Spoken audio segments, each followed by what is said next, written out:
gather here together as a town and try to do your will. Pray that you guide us and give us wisdom, Lord, so that we can be productive and do your will and also what is the will of the residents of this town. Pray that you keep everyone here safe on their way home. If there's anyone who hasn't made it here, Lord, that you keep that person safe. And we give you thanks. Amen. All right, I'll call this meeting's order and we'll go ahead and pledge allegiance. Pledge allegiance to the flag of the United States of America and to the republic for which it stands, one nation, under God, indivisible, with liberty and justice for all. Very good, and I think we'll, she's in there making copies, she'll wait for a second, and she can do the roll call.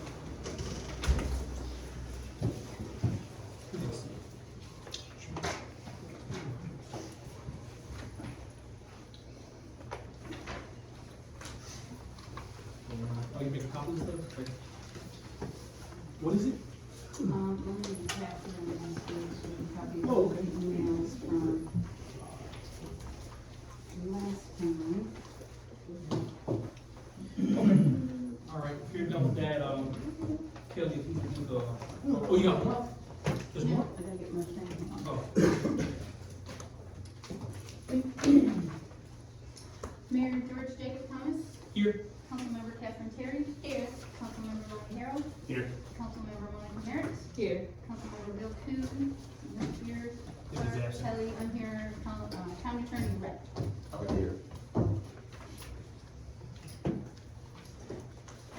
All right, we got everybody except for Bill, or Councilman Coon.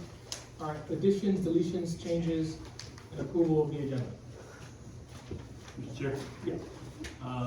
So I discussed, or I'm sorry, I submitted items to be placed on the agenda on Monday the 8th.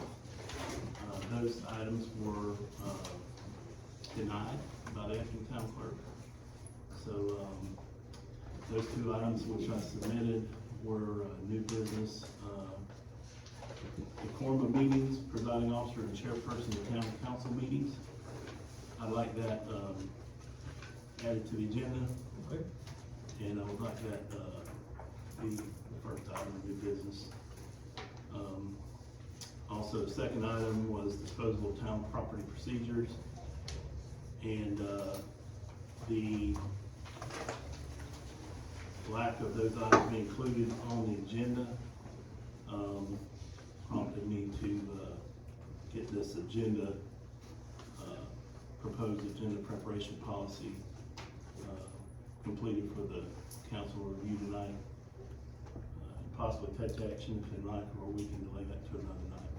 But, because of those actions by the acting town clerk, I sought an emergency legal opinion from our attorney, Mr. Bullard. I also have that, which, Kelly just passed out. And so, So list them off. the original item, Okay. the quorum of meetings, Okay. presiding officer, chairperson. Second item was disposal of town property procedures. And then the third item was, proposed agenda preparation policy. Disposal of town property, what is it, procedures? Yes.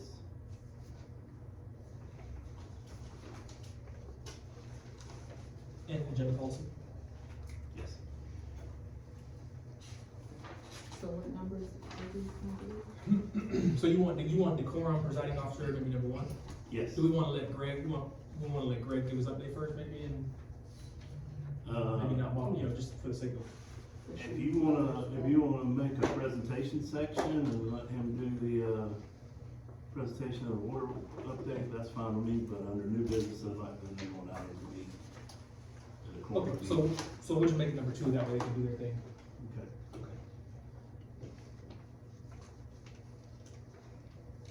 Okay. And then the other ones, just at the bottom? Sure. Okay. I have a couple of Yeah. things that were left off the agenda. I had asked to have the Ford on there, because we were supposed to have a workshop, and the workshop turned into one person, me. But that doesn't remove it from the agenda. So the fourth, The Ford. number 11, the fourth. And then I had to question procedures of the clerk as well as the procedures of the mayor.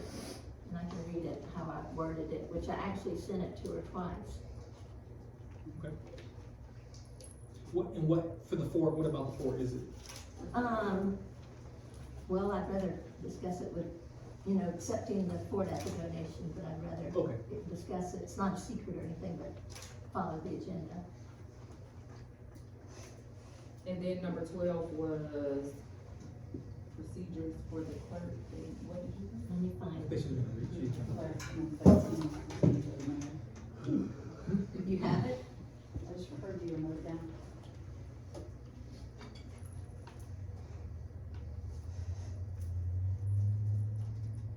So you just move these other items in? In the order? Everything, but, yeah.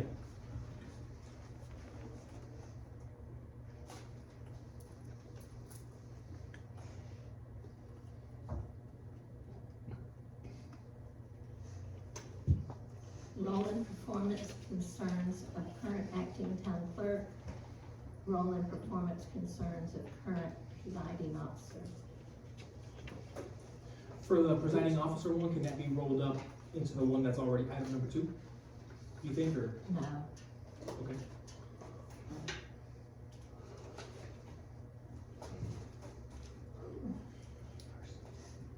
And I see, I'm still going, I see we have one bid for the caboose. And we were supposed to have 4 bids. It's difficult to get them. People don't want to touch it.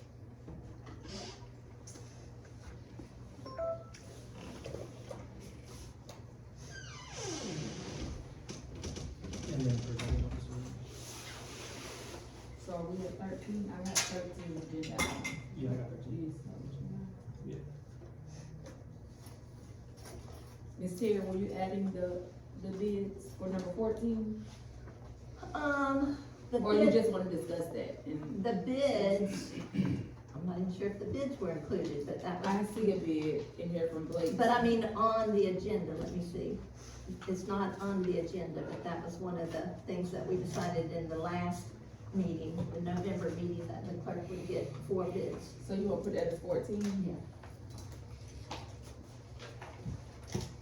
Thank you.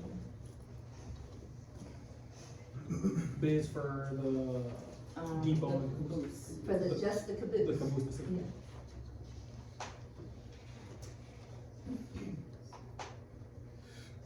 Restoration, bids for caboose restoration. Yeah, remember we talked about that it doesn't necessarily have the historical distinction value that the depot has for us. No, I know, I was just for the verbiage of the. All right, so we got those 14. Total, 14 total. So the floor is up for a motion to approve that, or, And Kelly's just printed this off. This goes with the resolve claim that the street lights, but it's an email. And I might be confused, but I only have this one copy. I don't know if they're mixed in with yours, Lonnie. so, I asked for a copy for each of the, do you have it? What we just got? Yeah. Okay, so you handed it to each, thank you. okay. So the floor is open for a motion to approve the agenda with the amendments. If anybody wants to make that motion. I move we approve the agenda with the amendments. There's a second? Second, A you second? second. All in favor, say aye. Aye. All opposed, say nay. Okay, so it passes, and we move into approval of the minutes of the town council meeting in November 17th. I move we approve the minutes. I second. All in favor, say aye. Aye. All opposed, say nay. All right, passes unanimously, we got those approved. Now, public comments. I got a car, Mr. Dix, you gave the car, so I'll let you go first.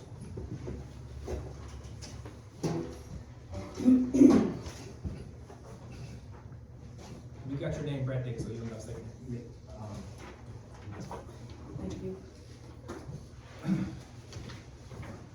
Just wanted to take a quick second, since I know the staff here has not been here a long time, we have a new land planner.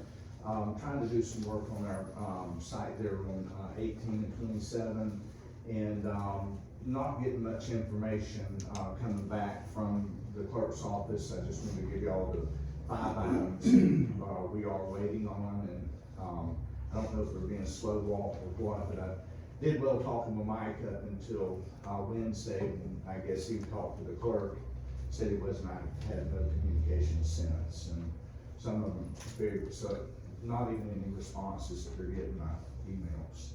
So I would appreciate if, you could facilitate and get some answers to me. Thank you. Good. Mr. Mayor, Thank you, Mr. Davis. your public comments, are you allowed to speak when you have an action item that the board discusses? And you speak at that particular time to the issue? Or do you need to address public comments prior? It depends on what it is. Typically, you need to address it at the public comment section. I do. Yeah, so you can go ahead, just state your name. Okay, I'll do that.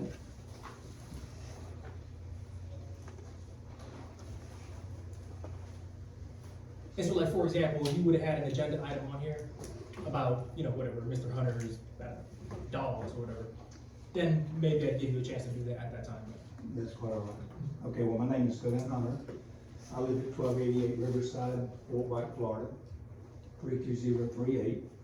And, first of all, I would like to, commend the town, and I'd like to commend, FDOT and Ingram Signaling on the lights that have been installed in the town. They're very beautiful. They're a tremendous asset to this town. I think that they'll be a catalyst going forward for this town to do some neat new things, as you move forward. There's been an awful lot of talk and discussion about who owns the lights and the property, the possession of the lights being in someone else's, care. But before I get to that, what I'd like to say first is that, I was involved about 15 years ago when the caboose was transferred here to Fort White. And, I worked with, the mayor, Truett George, with that process. You had just gotten your, train depot restored, 100+ years, and, I spoke with, Mr. George about the possibility of the caboose being able to be moved here. We had a very similar situation as to the light situation. I was serving on the school board, served there for 24 years. And we had a very similar situation where the caboose was declared surplus by the principal at the school, but there was very little discussion about it. And what had happened in that particular case was there were business entities, or a couple, and I'm not gonna call names, that were interested in wanting to secure that caboose, but it wasn't going through proper channels. People were talking in the public, privately with the administration with the school system at that particular time. Nothing had changed, nothing had taken place. However, there wasn't much knowledge about that being a surplus item and that being out there, the caboose. So I had someone from administration contact me and let me know about the circumstances and the process, and something of that size, that dollar amount, for what the value was and what the school system did to have that transferred some 40 years earlier to Columbia County, would have taken an action by the school board. And so what I did, I got with our attorney, we placed it on the agenda, and the board approved moving the caboose here because the town of Fort White was willing to accept it.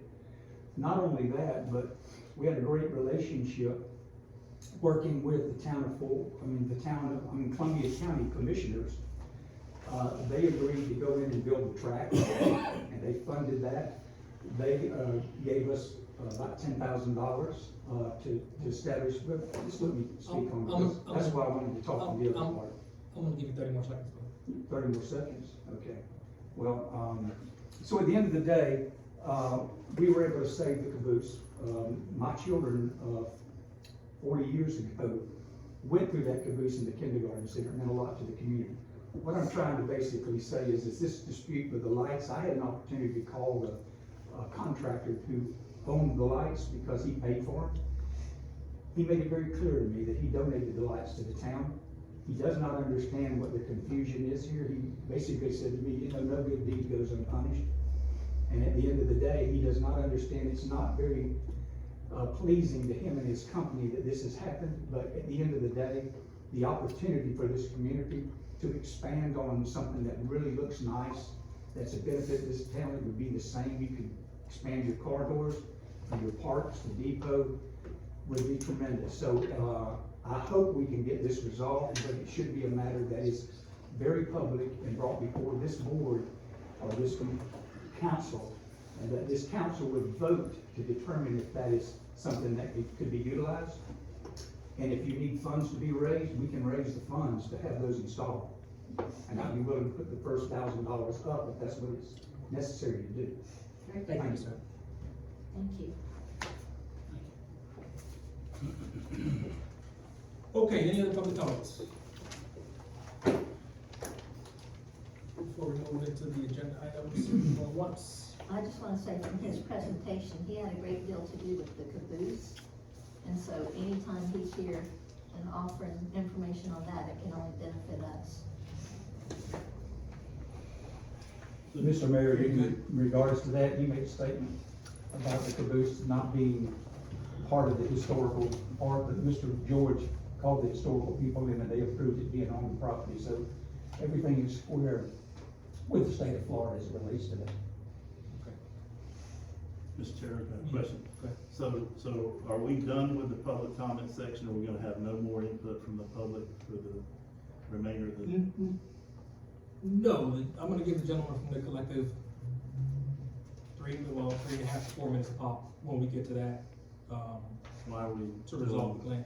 Why are we not being consistent? Well, because the agenda item specifically relates to them, like if, for example, Mr. Crespo, like if he wants to give an update, I'm not gonna make him give it right now. When it gets to number 4, if he has something to say, I'll let him come say it. And I've been consistent that way throughout every single meeting that I've done. So, I have a public comment. go ahead, Mr. Logan. Hey, your feet, man, your feet off. Good day, I can tell you that. Thank you very much, Your Honor. You know, the rules, as you are familiar with the Constitution, you took an oath to uphold it when you were a Marine. It's supposed to be balanced for everybody. It's not about the subject matter that the person gets to speak. If the subject matter is on the agenda, anyone should get to speak. And people are supposed to be treated equally. We know what happens in this country when people aren't treated equally. It's not a pretty picture. So, if our friends from the collective get to speak for 3 minutes, or maybe 3.5 minutes, whatever your rules are, then anybody should be able to get to speak for 3 minutes, or 3.5 minutes, whatever your rules are. This is a very bad precedent. I've been watching this for the meetings. I only care about the process. You guys get paid, you can say whatever you want. But everybody should be treated equally. So if the subject matter comes up, the people have a right to speak. Well, they don't. The only time you have a right to speak was when SB 50 was passed in 2013. That was, the public has a right to speak before a proposition to the board. Some of you might have gotten emails from me on that. The proposition before the board is not made till you have a motion and a second. Now that is officially in front of the council. And then everybody has a right to speak on that. So that's what the law is. And all I'm asking is that you guys consider following that. That's all. I don't like to write stuff that you're not following the rules. Let's everybody speak and you guys come up with a decision. Thank you. Thank you, Mr. Looker. I guess I'll ask, the attorney, I mean, that's the way I had been doing the meetings, if we had an agenda item that specifically related to somebody. So people do it a variety of different ways. If people wanna come, like normally the public comment section, people can come up and they can say whatever they want to, have an opinion about such and such, blah, blah, blah, blah, blah. Typically, if people wanna speak on something on the agenda, they speak at the beginning of the agenda because it relates to what's coming up. at the end of the meeting, you have public comments for, I wanna come here and tell you what I think, blah, blah, blah, blah, blah. Maybe that's not on the agenda.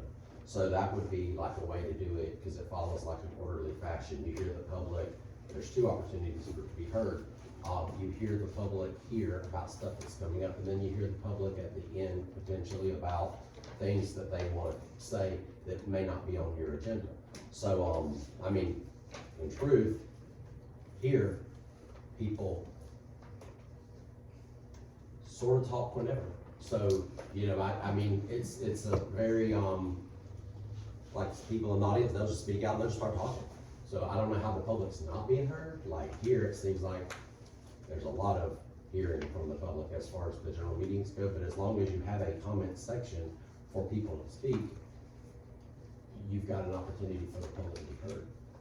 Okay, so as far as, so like for example, in this case, the gentleman from the collective, we should keep it to the public, the public comment section, as opposed to like when the agenda item comes up. Well, if somebody is on your agenda item and it's like Greg Bailey, North Florida Professional Services, I saw you, so I'm just using this as an example. So he may be talking during the meeting, during that section that's about him. He doesn't have to get up and just talk in public comment for 3 minutes at the beginning of the meeting because it specifically relates to him. So he would likely be given an opportunity to speak during the portion that's about him, you know? Seems to be how it would go. Does that make sense? Yeah, I mean, that's how I've been doing it. I just wanted to make sure that was kosher. That's not how it's been. It's been talking like you're in your living room. I'd just like to say tonight that if anyone does speak, and you're welcome to please come to the podium rather than that guy in the armchair back there in the corner, or anyone else. Just come to the podium. And that's simply helps if people want to keep it going on. Yes, and we've struggled with that ongoing. The last thing I want to say, Mr. Chair, Yeah. is that, the council approved order of business is public comment is during this period right now. So that gives the public an opportunity to speak about anything on the agenda. Now, we can change that to allow public comment at each item, but as it currently stands, now is the designated time that was approved by the council prior to this meeting. So that's my only statement, that it would be out of order according to the agenda. Okay.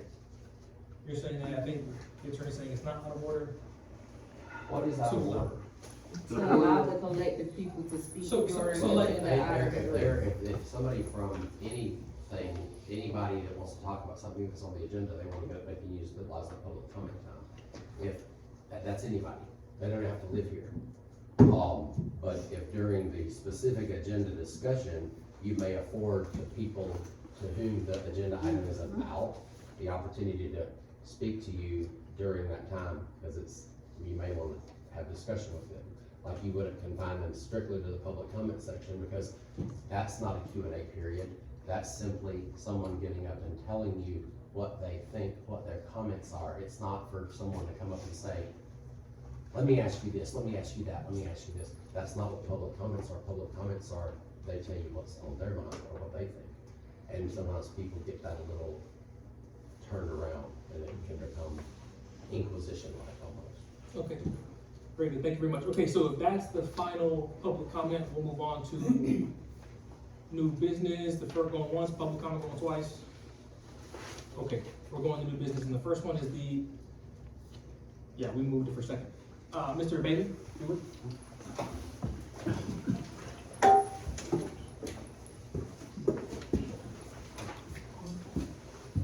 Good evening, just to give you an update on the utility projects, the wastewater project. You got the two contractors, we've had notice to proceed meetings with both of those. We've received I won't say their total shop drawing package, but we've received the vast majority of their shop drawing package, and in the process of reviewing that, returning that back to the contractors in pieces. That's just a process we go through where they actually send us the equipment, drawings and things like that, and we approve those, and we contract documents, so he can then order those and get them coming here, so that process is moving forward. We revised the plans for the line that goes around the thrift store, we had to change that, we wanted a different configuration there. And, we're sending that to the contractor to get, any changes or, that's going to require, we did have to have, I think, a couple of meetings in there to make that work. So that's where we're at with that project's moving forward, according to the current schedule. The water line project, Ms. Kelly, correct me if I'm wrong, but Robin gave you the drawings for the easement we need there. That's just what it's in. We've applied for that permit through DEP, so we expect that probably sometime after the first of the year, and as soon as that easement is required, then we'll be able to go out to bid for that project as well. Actually, interconnect, alleviate some of those dead end lines that we have to go within the town. So, and that's where we're at with the utility projects. Okay? Thank you, Mr. Bailey. Questions for, What about rerouting in relationship to the easement with Cody Barr's property? What we feel like we can just cut that short and avoid that easement altogether. We can still serve everybody we intended to serve. That will just to give us some capability in the future. And at this point, our recommendation is we just cut it back. Don't worry about the easement, and if and when they decide to develop, then we'll put the burden back on them. Okay, good. and then at that point, they'll have to pay even more, won't they? Like if. Well, I'm not, he's a plumber, so he can probably do a lot of the work Do it himself, okay. himself, but, yes, and then we'll just have to review those and at that time, but let them take that burden for the development. I just wanna add, I don't want him to pay more, but I didn't want him to be awarded where other people with the easements were not awarded. It's just not fair, and that would have cost us more in the long run. Yeah. You know, so it sounds like you have a great solution. I mean, yeah, I think it'll all work out. I don't know that, like I said, it's gonna cost him any more. I mean, like I said, he has the ability to self-perform a lot of that work, with his license, so. Good, good. Thank you. Hold on, did you have some questions like? I was gonna ask, was cutting it back gonna affect anybody else besides his business? No, so I said we serve everybody. That was just to give us a larger area to serve, but it would require an easement. And it's mainly what we're serving is his property that was there. We can still meet it. We would just be taking the burden of that cost to go across his own property. Go ahead. Sure. So the good part about that is if he develops it before y'all extend it, then he would be, those fees would be waived. Connection fees would be waived if he gets that development done before. Potentially. It could happen. Thank you. So this is not to Mr. Bailey, but to the council, so being that we know that that is the resolution to it, and we reached out to Cody, or whoever reached out to Cody, I don't know if it was you, Catherine, and he told you that I think we should notify him of the resolution, and that maybe that in the future, it's gonna cost. So maybe he will just go ahead, I mean, it's give him the option to either go ahead or just stick with his previous, let him know that we're not gonna do the waiver of the impact fee. I reached out to him originally, which I thought was originally, but, he said that he had already talked to the mayor and to the clerk, interim clerk, and I can't think of the woman attorney, the woman real estate that was involved, what's her name? Levels. Yeah, and that they had all granted approval, and I told him that I could not grant that approval because it was a council vote, and that I would get back with him. And then we had the discussion here, and the mayor said for me to let him know, but I gave that to the clerk to let her know, so that I would not be, for her to let him know, so that I would not be in a he said, she said situation. But, so at this point, the proper thing to do would be to notify him of our. Yes, a true clerk would be doing those responsibilities. So, and is that something that we have to vote on, that Greg Bailey said to cut back? Because previously it included that property. So do we have to vote to cut it back to not include that property? I think you would. So do we want to give Cody the option first before we vote not to include that property? Cause it could benefit us. So I think that the council notifies, or the clerk notifies Cody, give him the option. If he doesn't wanna go with the option to just sign the easement, then we vote to cut it back. I agree. I agree with that. Do we wanna vote and then just like upon notification, we give him 2 weeks or whatever, that way we don't gotta wait till the next council meeting? Or I guess it doesn't matter, if we went to the next council meeting, will that hold anything up really, or? No, sir. Okay, then yeah. So we notify the clerk, so we're giving Kelly the permission to notify him of the options. He can sign the easement and his property will be included, or he could not sign it and we're gonna cut it back to whatever the land point is. Now, do we have to amend any paperwork for the project to say that it's not? No, we'll handle that with the contractor, that's Okay. just a modification. I just wanna make sure we were covered. Okay. Okay, good. So that's for you, you'll notify him. Okay, anything else for Mr. Bailey? All right, thank you, Mr. Bailey, we appreciate it. Thank you. And next we got Mr. New. Somewhere. I think I found him right here. He was 1A. We did the presentation. Oh,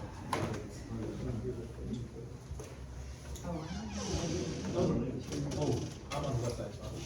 No, we don't have, the council doesn't have a current agenda. Yeah. So one would not be an email. It would seem that the agenda was updated without notifying the council. What we did, let me see when the email went out. I sent the email. I have a lot of concerns with these agendas not being properly Okay, so we got, completed. That was all. Mike gave 1A. Yeah, Okay. we did the presentations, here's and that.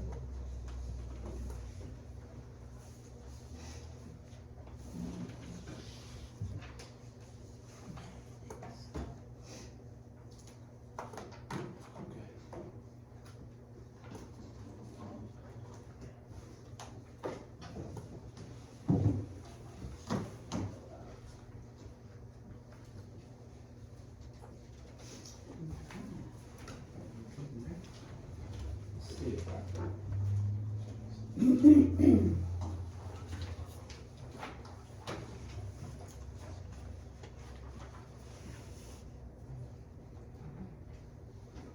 Okay. We'll see if this works. Hey, good afternoon. My name is Mike New. I work with an engineering firm called Woodard & Kern. And I am presenting a water operations transition plan that this board requested probably about mid-October. And you solicited a proposal, we provided one that kind of gave you an idea of what we proposed that we would do in terms of helping the city or the town resume operational control of the water plant. And so our intent was to review as much documentation as we could get our hands on, learn all the things that may be in place, and then we have an operations group, so get with our operations group to come up with what we consider to be a comprehensive list of things that you're gonna wanna address, one way, shape, or form, consider, before you, move back into the water business. So I would tell you that one of the things that I've learned over the last 60 or 90 days is you've got a really jammed up water system. So in just anecdotal stories that I was hearing, or when I heard the concerns of the commission, I may have preconceived the notion of what I thought the town's water system was. And then when we started investigating, we did a plant tour with your operations group, and I was really quite surprised with what a robust water system that you have, and I understood some concerns from the board. One was that the quality of the water is inadequate and that it may be unhealthy, and I have drawn some conclusions and have some recommendations about that, but I think that the town's, water supply is gonna be fine, it's gonna be safe moving forward, as long as there's an understanding of what causes water quality to not be optimal, and that the town's going to follow through on that. The other concern, the other primary concern that council raised when I spoke with them was that the water plant probably, wasn't capable of operating in the black, that it would operate, at a loss. And I found that it has been operating with a surplus of revenue for at least the past 3 years, and a tiny little surplus of revenues of about 34%. Puts you in a pretty small group. Most water plants operate a little bit closer to revenues balancing, expenses. But I think that, it doesn't necessarily, warrant a rate decrease. What I think is there's, some initiatives, projects that the town council should undertake, and that surplus revenue that they've been generating would be a funding source, to address, nearly every one of the items that the town would need to undertake. So that's kind of a high level overview, kind of jump into, your recommended action for tonight is simply to receive a report. We're not looking for direction. And so I'm gonna go through, it's about 25 slides, and I'll try to be brief. The scope of our work was outlined in our proposal to you, but it essentially is prepare a water treatment operations transition plan. The county has been operating a treatment facility, your treatment facility, for about 4 years now. And if you're gonna step back into the business, what are the things you need to know about and be aware of, so that it can be a seamless transition. And I will tell you that, the county manager, Mr. Kraus, he and his team have, communicated with them quite a bit, and they've been very helpful, and they've been very consistent in the response that we want what's best for Fort White, and if Fort White wants to operate their water system, we wanna make sure that, we help them get there. We wanna make sure it's safe for the residents, before they do, so we support a plan as well. But the county has been very helpful as I've moved through this and developed this report. So that's the scope of the work, and, so just a quick overview of what the table of contents looks like. We ended up with 10 sections. So about 25 pages or so is the actual written report, and then a lot of attachments. I was going back to high school when I knew that, or was hoping that my teachers were grading my papers based on math, and so I was turning in a bunch of, no, that's not true at all, but found a lot of documentation that I thought that the board would like to have at their disposal. So we went ahead and put it in there, and if you keep this report laying around, we were able to pull it, and a lot of people had this information, but it wasn't readily available. So I packed as much as we could into the appendix, so that elected officials and the town staff would be able to say, well, where is that water use permit? It was in that report, let's go see what it has to say. What about, asset management plan that the Florida Rural Water Association prepared for you in 2021? It's also in the report, so have a lot of data, a lot of information compiled for you, attached in the report. So just jumping into some basics, your water utility began operation. I think it was permitted in 1996, construction began in 97, and probably placed into service in 97 or 98.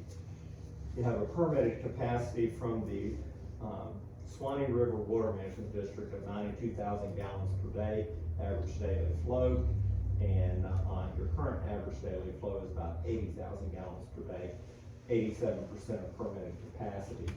That's pretty tight.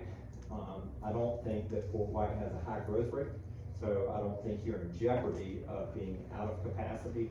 But typically, a rule of thumb is once you hit 50% of capacity, you are starting a planning process for what are we gonna do about the next time we need to expand our treatment facility. So we highlight that at 87% capacity, there is some urgency to the town deciding what are we gonna do about gaining additional capacity. And that the 80,000 gallons per day worth of water that you're consuming is spread across about 370 water meters, water accounts. Just quickly go through your assets, what does your water system consist of? You have 2 wells. The original well was a 10-inch well put in 1996. It was initially put in to provide fire protection, for the town before it was considered for potable, water, domestic drinking purposes.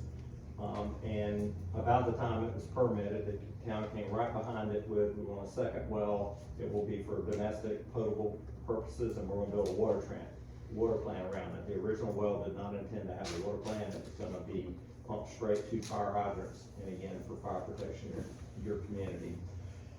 And you are soon to have a third, source of water, potentially.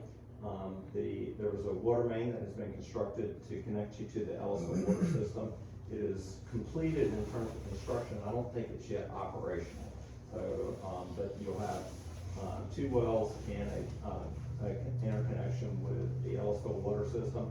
I think that one benefit of that connection to the Ellisville water system, I advise towns, cities, every time that you can interconnect with a neighbor, do it, because things happen, especially in a small system when wells go down, or without power, and you have no way of getting your wells to pump water into the system.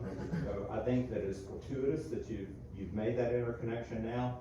I think right now it is intended to pump water one way from Ellisville to Fort White. I see no reason why it wouldn't serve both communities as a backup for one another.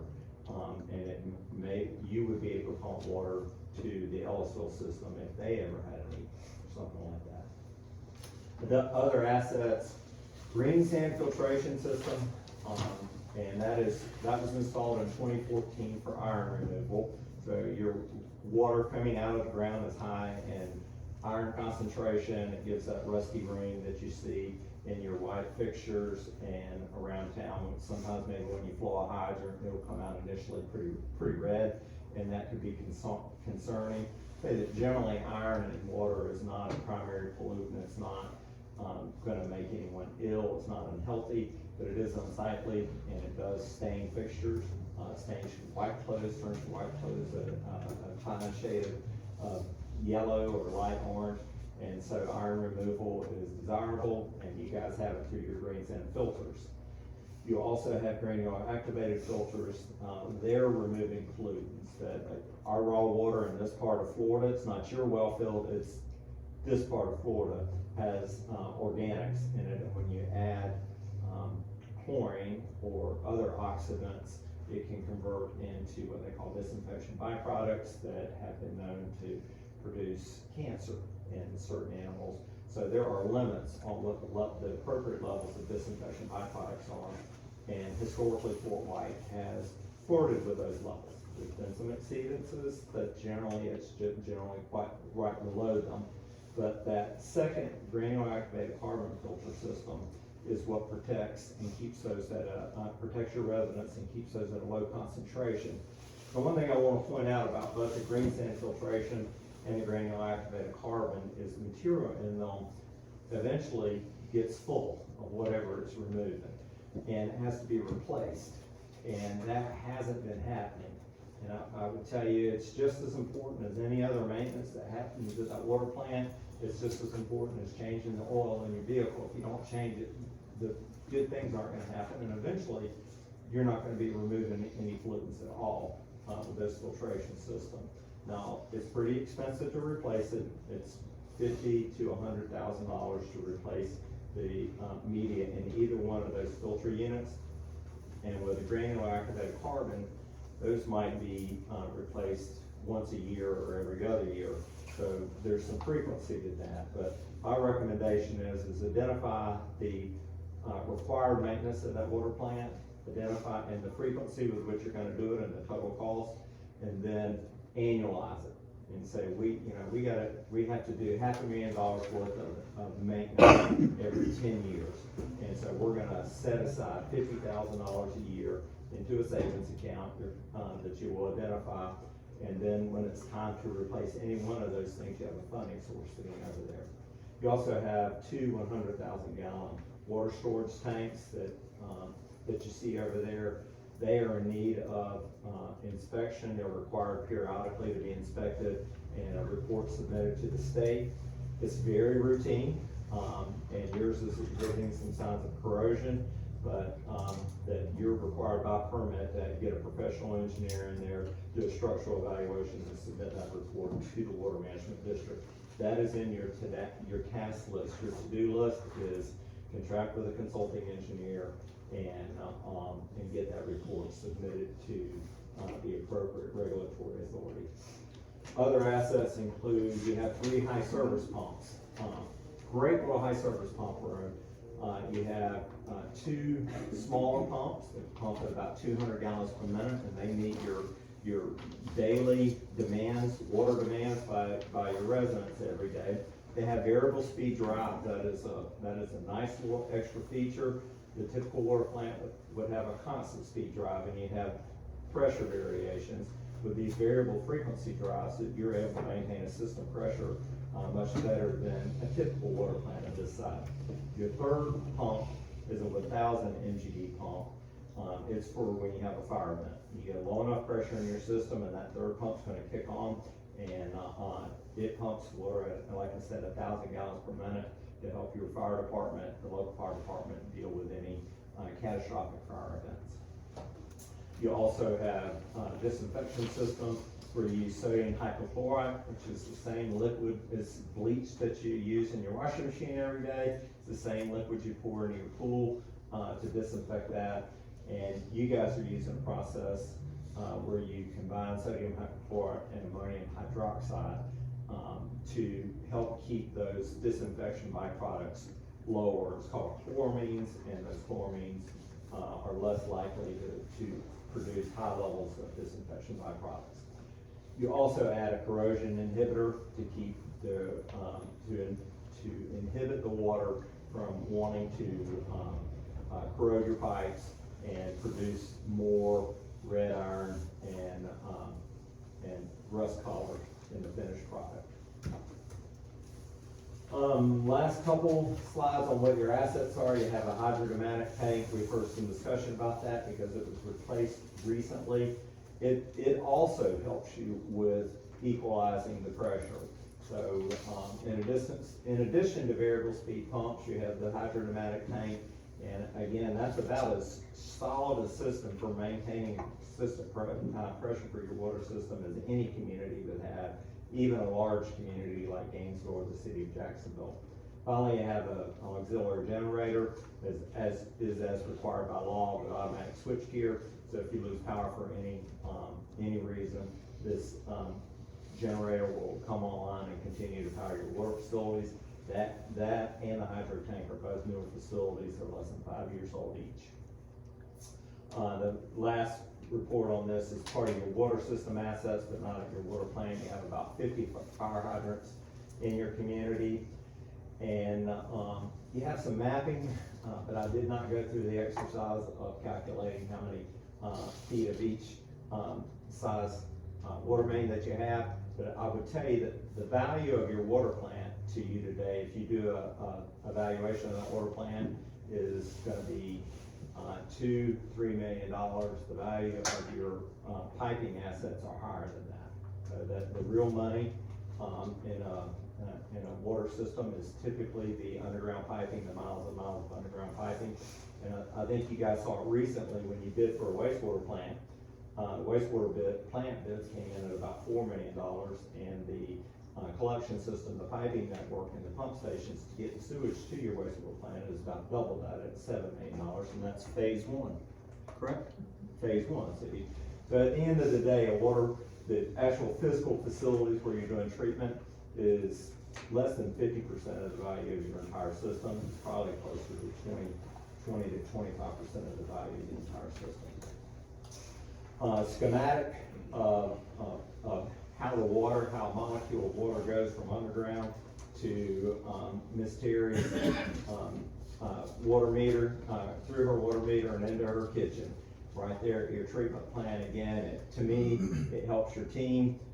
Your water plant operations staff know this inherently, but the rest of your staff and elected officials may not, so it gives you a chance to kind of see how it all interrelates and interconnects. and better understanding the water system. Also, I ran across or was thinking about water service territory, and y'all have never identified a water service territory, but Columbia County has, and, which is their prerogative to do. And I would say that, as of today, without any action by this board, your water service territory is your town limits. And so, you know, it's a good thing moving forward. I worked in a town where our water service territory was about 40% of our town limits, 60 square mile town of 10,000 people. And so a lot of ag land, and we didn't extend water mains out. We had a very small urban services area, actually about 25 square miles. Other communities like Gainesville have 100 square miles of water service territory and 60 square miles of city limits. So it's possible many communities have a service territory that's larger than the city limits, and a few, like Newberry, Florida, have a service territory that's smaller than their city limits.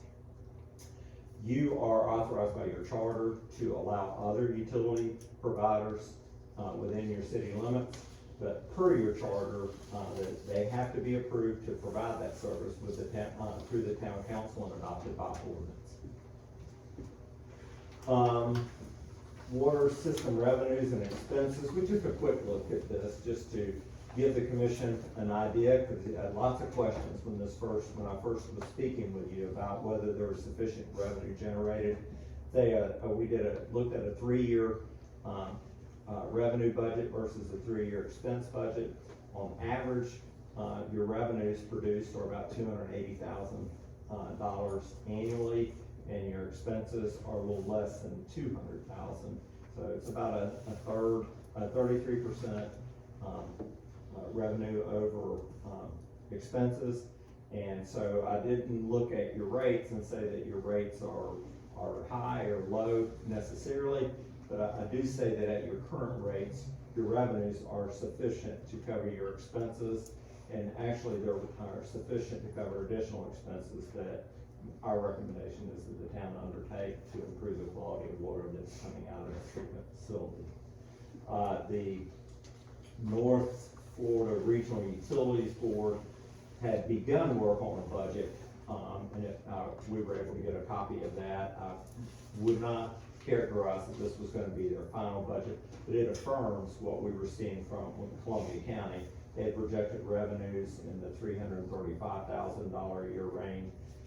They showed expenses at 120. I would say there's no capital outlay, and that was a preliminary budget. So there was a differential, positive differential of $216,000. I think by the time they finalize this budget, and I haven't seen a final budget, that they're probably closer to the expenses that the county had been running by, and that difference is probably closer to $75,000 to $90,000 annually. I should have mentioned before I got 15 slides in that this is better if it's a conversation and not a presentation. So if anything pops up in this presentation, feel free to just stop me and we'll have a brief conversation about it. I was also asked, tell us more about significant capital projects that have been undertaken since the county took over operations. Do we owe, essentially, the question was essentially, do we owe the county anything for the work that was performed while they were operating the system? And so we did a little research and found out that that I believe the generator was replaced probably just prior to the county taking over operations. But the Fort White Town Council asked the county to expend some funds towards that, and it's my impression that the county did. I think it was somewhere around $40,000. I'm not certain that that was the entire project cost, or that was just a portion of it, but the county did approve assisting the town of Fort White in replacement of their auxiliary generator. Now, your old generator is in storage there, and that's one of our recommendations is that you have the folks that maintain generators come in and restore it. It can be a backup. It has a lot of value, and I would not just let it sit over there and rust away. I think it can immediately go into your wastewater system. You'll have 3 to 4 lift stations coming out the gate, and it may be overkill for a lift station, but one less lift, if you have backup power on your lift stations, that's one less headache for your wastewater folks to worry about in the event of a power outage. And if you lose, power citywide during, say like during a hurricane, that's what the wastewater team does, is they run from lift station to lift station with an auxiliary generator or a pump and make sure they get, the sewage pumped out of that wet well before it gets out on the ground. Next project was the replacement of the hydromatic tank, which was just severely corroded. The county oversaw that, but if I understand correctly, the town of Fort White paid for that with ARPA funds. Similarly, there was a water meter replacement, and you ended up with a fantastic water meter. I don't think you could have gotten a better water meter, system than the census system that you have. And, that funding, or the funding for that project, though, came from a grant through the Water Management District, the Swan River Water Management District. So if you know those board members, or you know the executive director up there, always make sure you appreciate him for the way that he supports your community. Then in 2024, Fort White undertook a project to deepen well number 2. It was an 8-inch well, and it extended down 150 feet, and the town of Fort White got a well drilling company out of Lake City to come in, extended the depth of it down to 183 feet, so it makes it about 33 feet deeper. Also made the diameter of the well casing a little smaller, so it's a 6-inch casing today rather than an 8-inch casing. And my understanding from the operations staff was that the quality of the water did improve as you got deeper. And finally, there's the $6.1 million water main extension that will connect your water treatment plant with the Ellisville plant. And I think you anticipate eventually having an interlocal agreement, where we'll have wholesale rates that you would pay, Ellisville for water, or Ellisville would pay you for water, depending on which direction it moves. Usually put a meter at the point of transition, and it's a net meter, so it says 100 gallons went this way and 75 gallons went that way, and so there's a 25 gallon difference, and we have an agreed upon rate, and somebody writes a check once a month or once a quarter, typically how those things work. Yes, sir. So the mayor can probably explain in better detail than me, but I believe it was earlier this year, we had something going on with one of those wells, and there was some caving in or something on one of the wells, and they had to put concrete in there. Did anything about that come up in your work?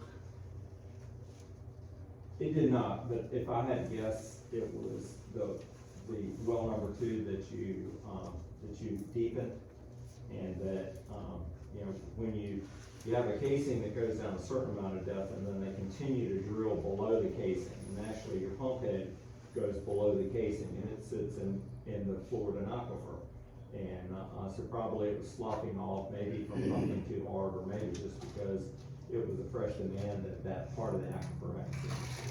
But aside from, that understanding of how that sloughing off could affect, I didn't run across anything, and I wasn't perceptive enough to pick it up like some of the other things that come up, or I would have done a little research on it and report it, and if I do run across anything, I'll just send you all an email. Okay. And I'll copy your town attorney and your town clerk and make sure that everybody gets all the information. Let me ask, Mayor, was that this project? Which one? The number 2 deepening? Yeah, the 45,000 is what triggered me to think about it, so I think that was the bill for that. That was the, Did, well, that was, did you say yes?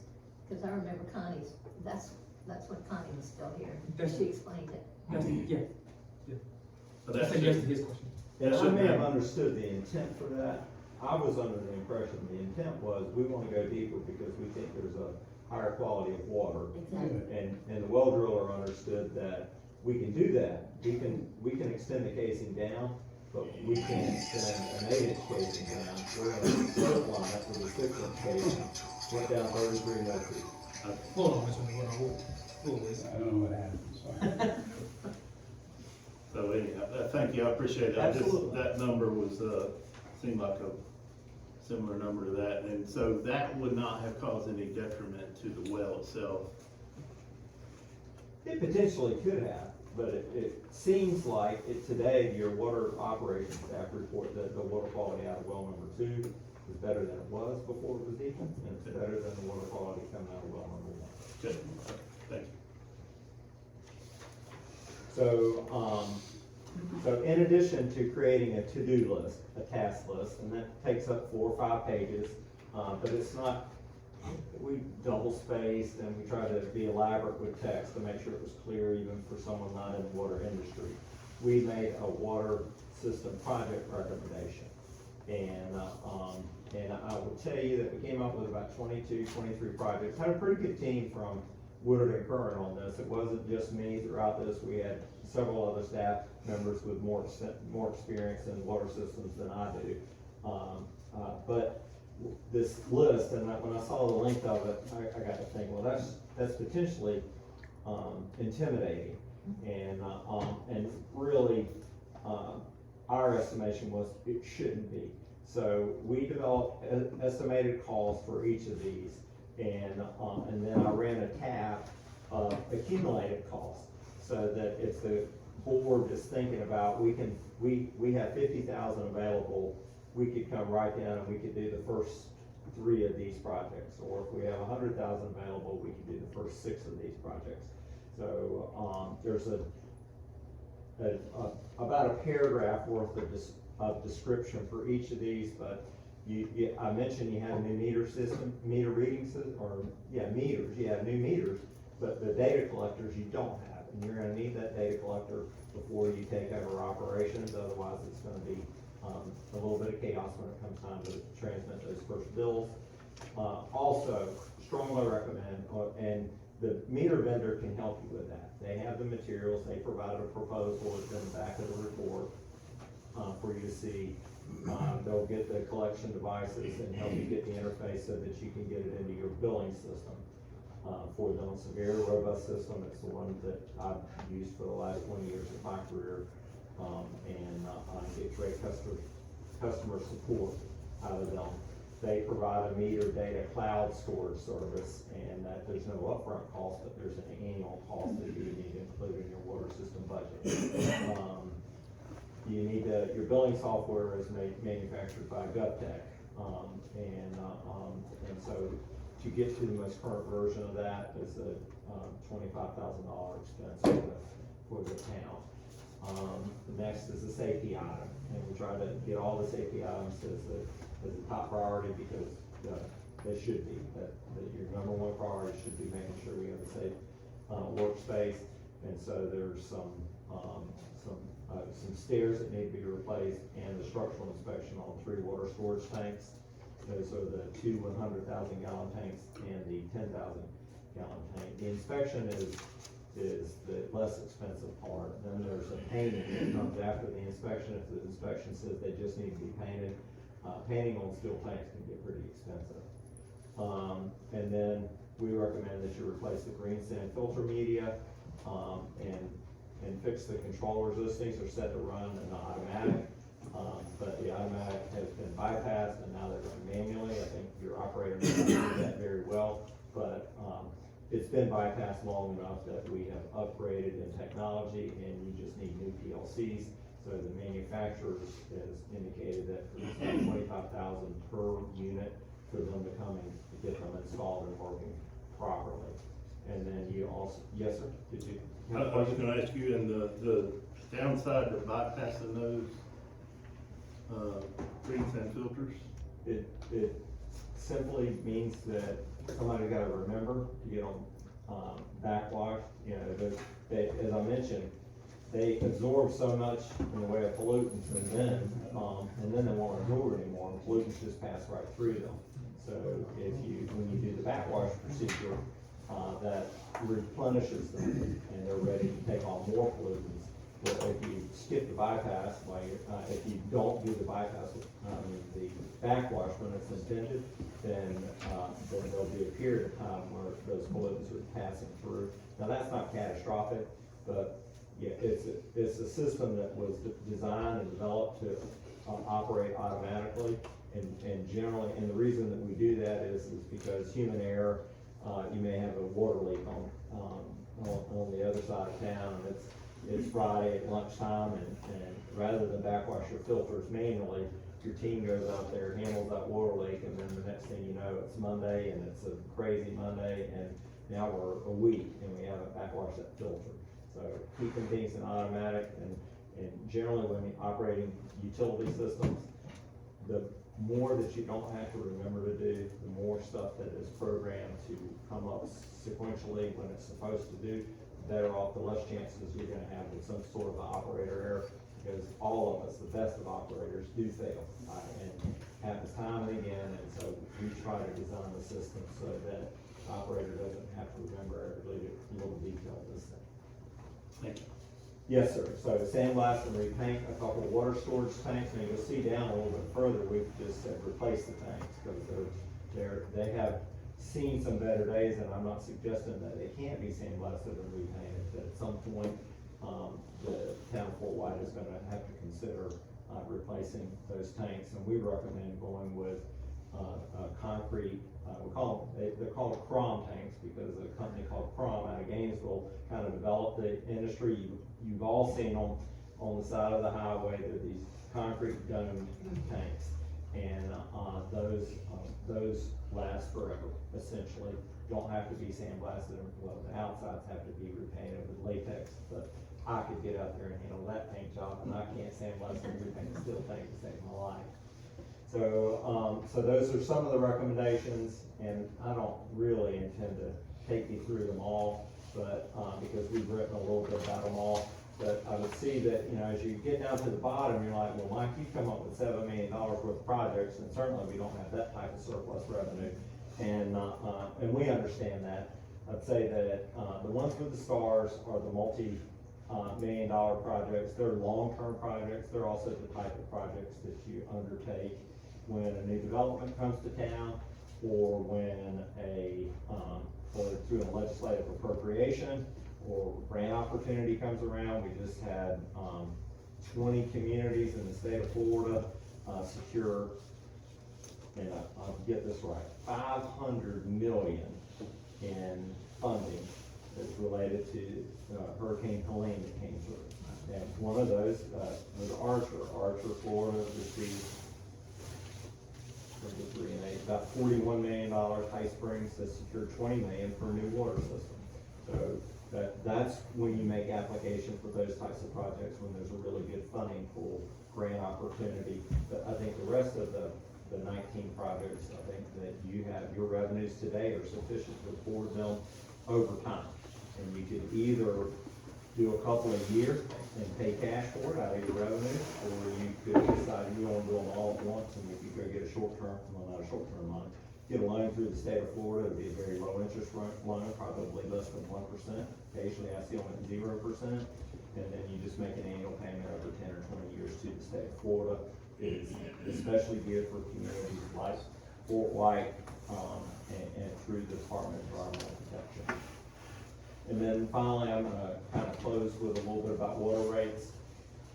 There's a company in Florida called Raftellus. They are kind of the rate gurus in Florida, and every other year, every 2 years, they put out this water and wastewater rate survey, and they invite every community to submit their rates, and then they normalize them so that it's apples and apples across every community. And, so the last edition was published in 2024, so late next year, we'll get a new one. But they do their rate of comparison for residential water rates on 4,000 gallon consumption or 8,000 gallon consumption.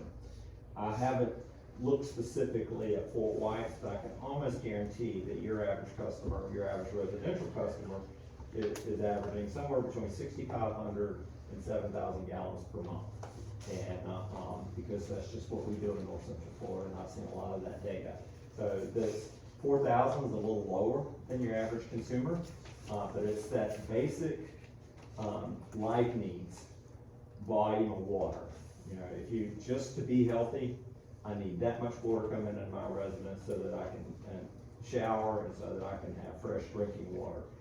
You get home up towards 8,000 gallons, well, you're starting to see a little more discretionary water use, and the kids are playing in the lawn on a hot summer day or something like that. That's how they show their data, they depict their data, and, in 2024, the state average for 8,000 gallons of water consumption was a little over $46. Because we all know what a gallon of milk costs, because we go to the grocery store. We all know what a can of beans or a gallon of gas costs, because we see it all over the water. No one knows what utility rates are.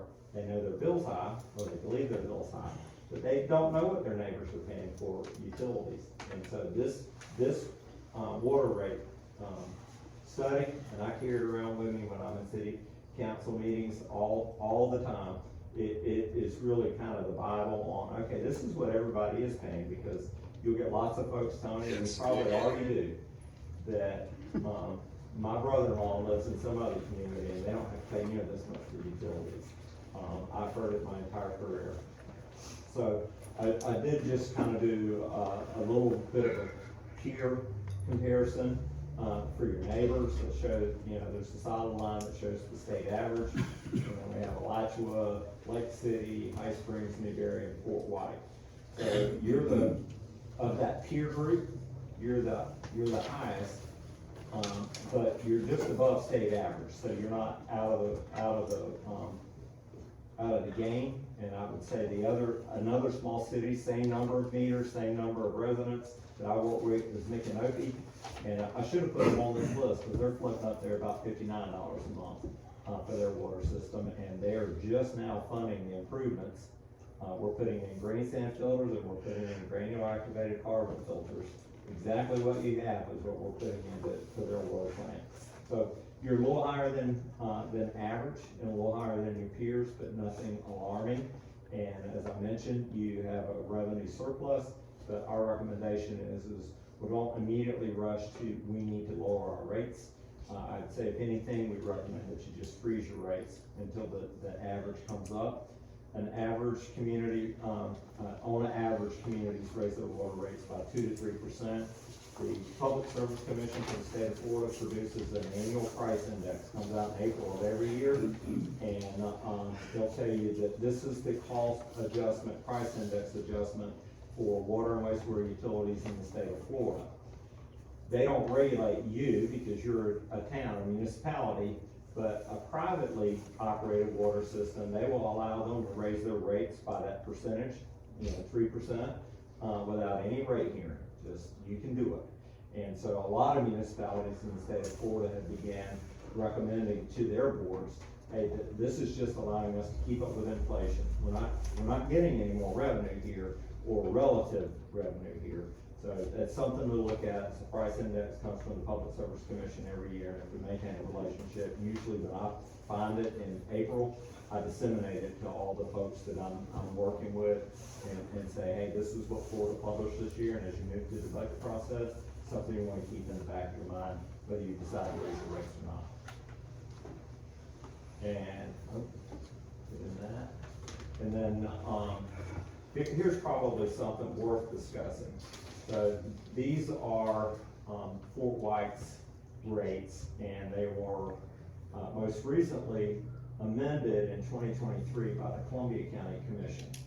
As was reported to me, the Columbia County Commission received communication from Fort White that this council had approved these rates, transmitted it to them, and they adopted it by ordinance because they're the billing entity. So that all seemed to make sense, and these are your rates. Couple observations. When you are looking at your rates with Florida Rural Water Association, I'm gonna come back and offer some insights. I think your base charge is a little on the high side. I usually have a lower base charge and recommend that your consumption charge, your volumetric charge, be a little bit more. I also think you have a lot of steps, and that gets confusing. I think you could cut it down to 3 steps. That first step, to me, is 0 to 4,000 gallons, and that is for meeting basic life needs. You want that to be the most inexpensive water you can offer, because you want every resident in Fort White to be able to afford to get drinking water and to shower and to maintain proper health.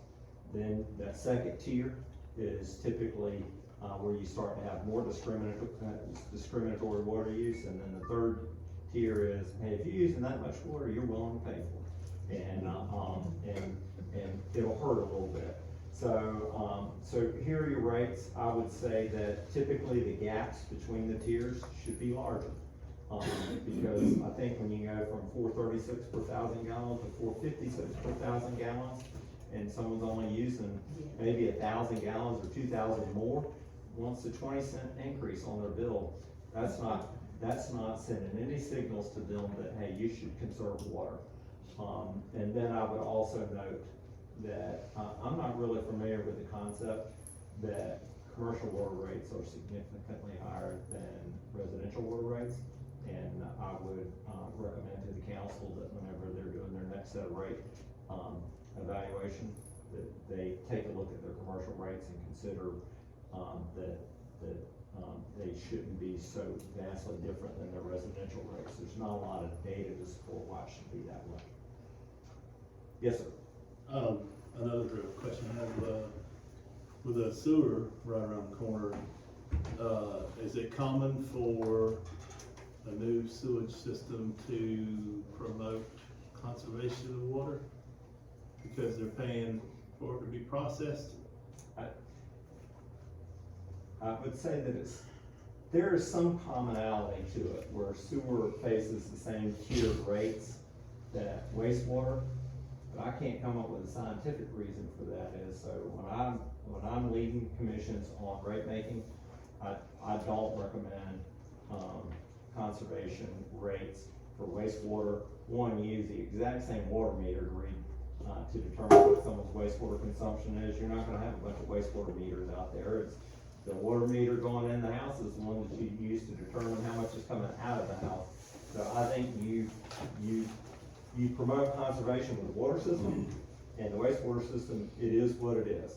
Typically, that is where you might see your commercial rates be a little bit higher, because the strength of wastewater, which is the amount of pollutants in wastewater, the amount of carbon and nitrogen in wastewater from a commercial enterprise, is typically higher, even double what it would be from a household, because of just the types of processes they're having in there.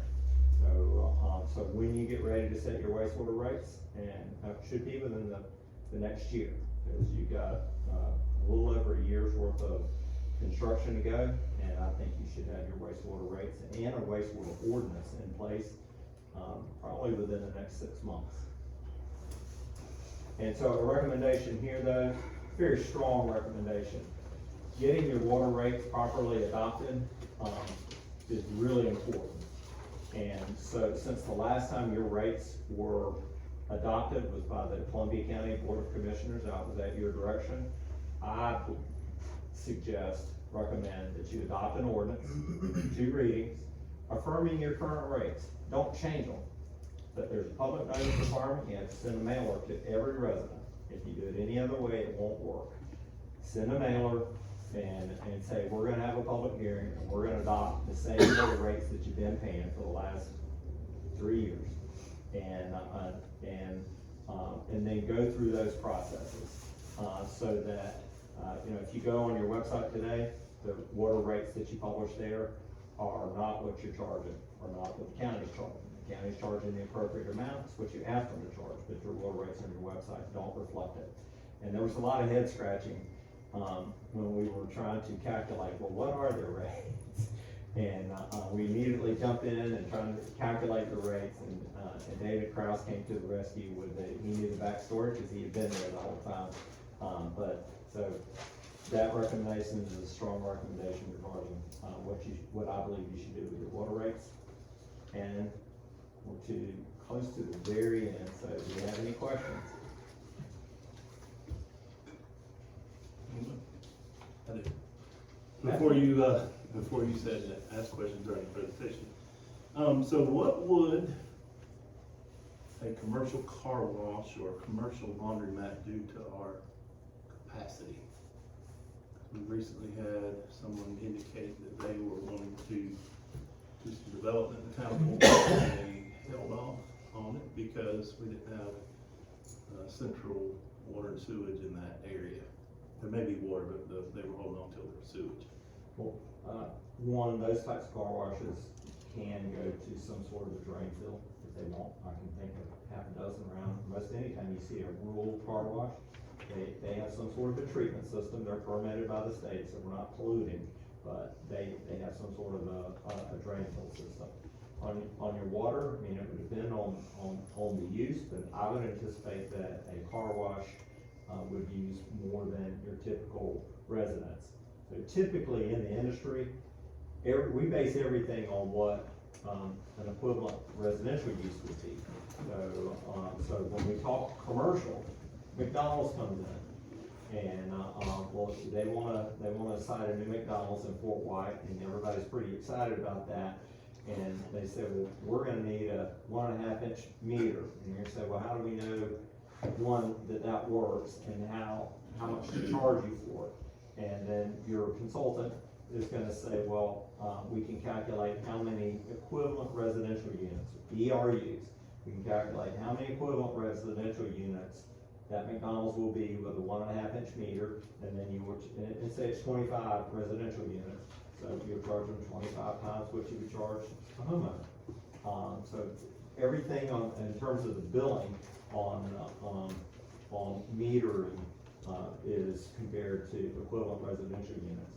But I would say, back to your question of capacity, one, it is a good idea to wait until you have a central wastewater plant, because there's expensive fitting in that drain field system for the car wash, and you're right around the corner from having the wastewater plant on board. But then on the water side, you don't have tons of capacity. That's my question. But the process to get that additional capacity and justify it is not that arduous. And I would say you should start on it pretty quickly, in the next 60 or 90 days. You're gonna wanna do that, and the water management district will be a little bit of a challenge. The main thing they're gonna wanna do is see, well, what are you doing to conserve water? And you're gonna hold up your conservation rates, and then this is what we're gonna conserve water. And now we have this good water metering system, we can find out how much water we are losing in our system, your water losses. I would imagine, because you're a small town, and all small towns have the same characteristic, you have pretty high water losses, or what we call unaccounted for water. We compare how much water you pump out of the water plant, and we compare it to how much water you meter through our water meters, and we say, what's the difference? And when that number exceeds 10%, the water management district says you gotta do better. They wanna get it down to 10%. The metering system you have now will help you get there. The metering system you had before, it was, just put a blindfold on and start throwing darts at a dartboard. You weren't gonna get any closer. There's no way you were gonna find that water. Today, when you have a water leak somewhere in your system, especially near a meter, this part of Florida where it's so sandy, no one really knows about it. You might not even see it in the water meter, but it'll go straight down into the ground. I've seen it 100 times. So trying to find that unaccounted for water can be a challenge, but that's gonna be what they really focus on, is you gotta get your water losses, your unaccounted for water down to below 10%. Next question. You mentioned the filters haven't been changed recently. Would that cause like a high level of lime to show up? No, I will say that your water naturally is high in hardness, calcium, which is what you would call lime. This part of Florida is high, and none of your treatment processes are removing that hardness. So your hardness is probably around 250 parts per million, and that's enough to leave a white scum layer on all your fixtures, and it is challenging. The treatment process to not do that is reverse osmosis. It's expensive, and most communities, including Gainesville does it. Jacksonville does not. Gainesville does. Alachua, Fort White, High Springs. None of them do it. If you can, every one of your customers can buy a water softener if they want, and they will exchange those ions, and you can get the water softened in your own.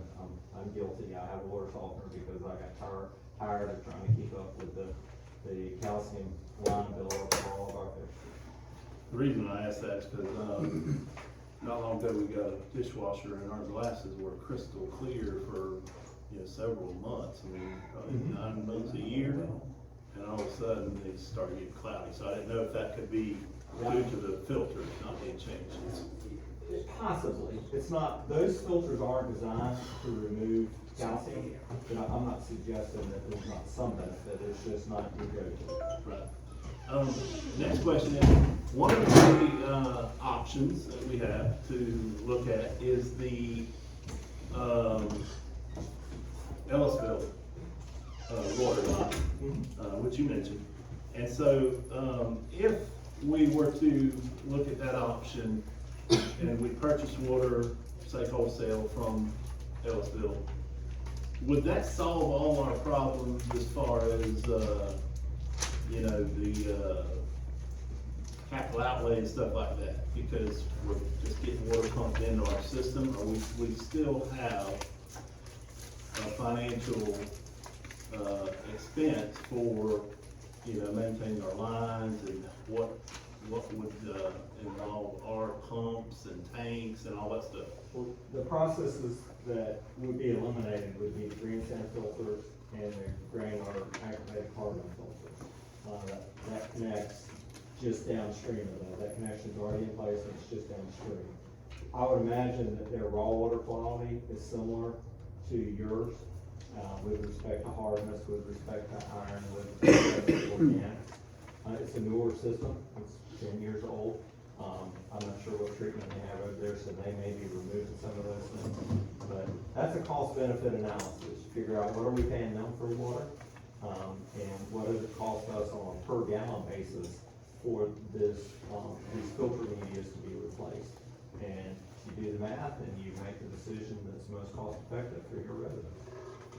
But would that still require us to have tanks and pumps to circulate it and all that stuff? I know it doesn't eliminate the wells, because we wouldn't be pulling water out of the ground.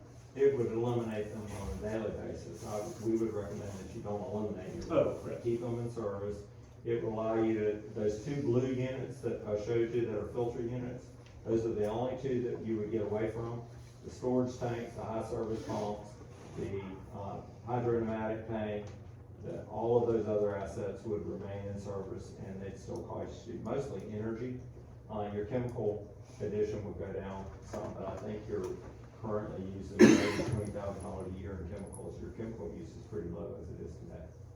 Good, thank you. Absolutely.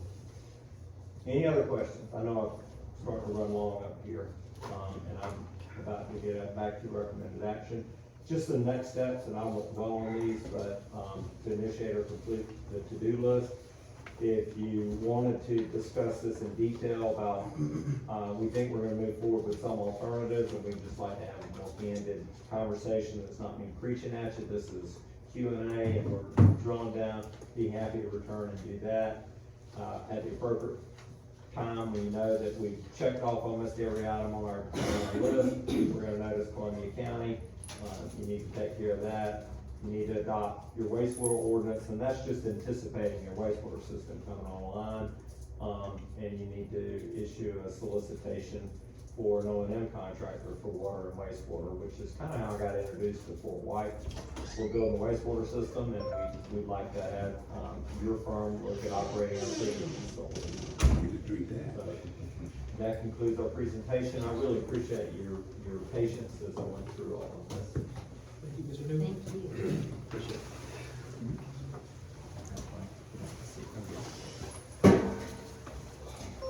All right. Number 12, not that, it's gonna be located. Decorum presiding officer of town council meeting. Yes, sir. So, I move that the town council elect a presiding officer and chairperson of the town council pursuant to the town charter.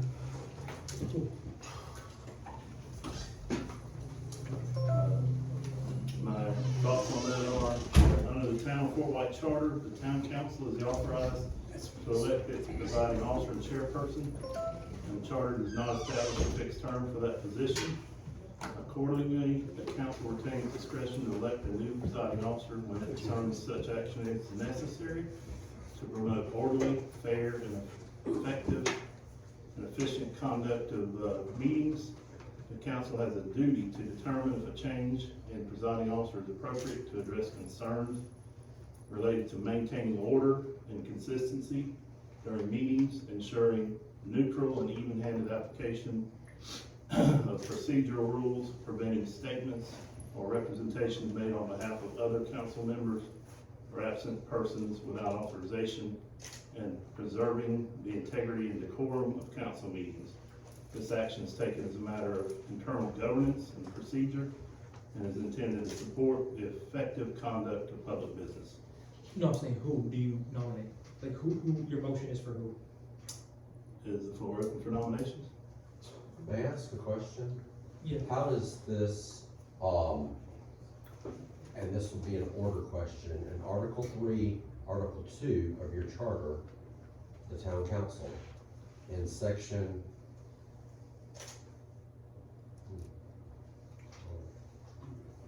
in section 11, it says the mayor shall preside at all meetings of the town council and shall be recognized as head of the town government for all ceremonial purposes. And this is the charter that's on the website, so your charter on your website is not up to date, Correct. so, okay, that answers that. That's right. The 2023 legislative act amended the charter. That's on the website. They changed it.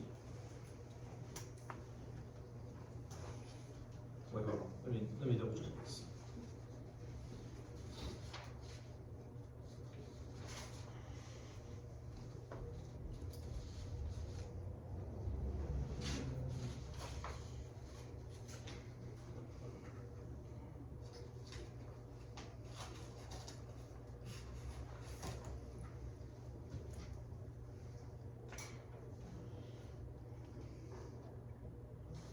Where'd you say it was, Rick?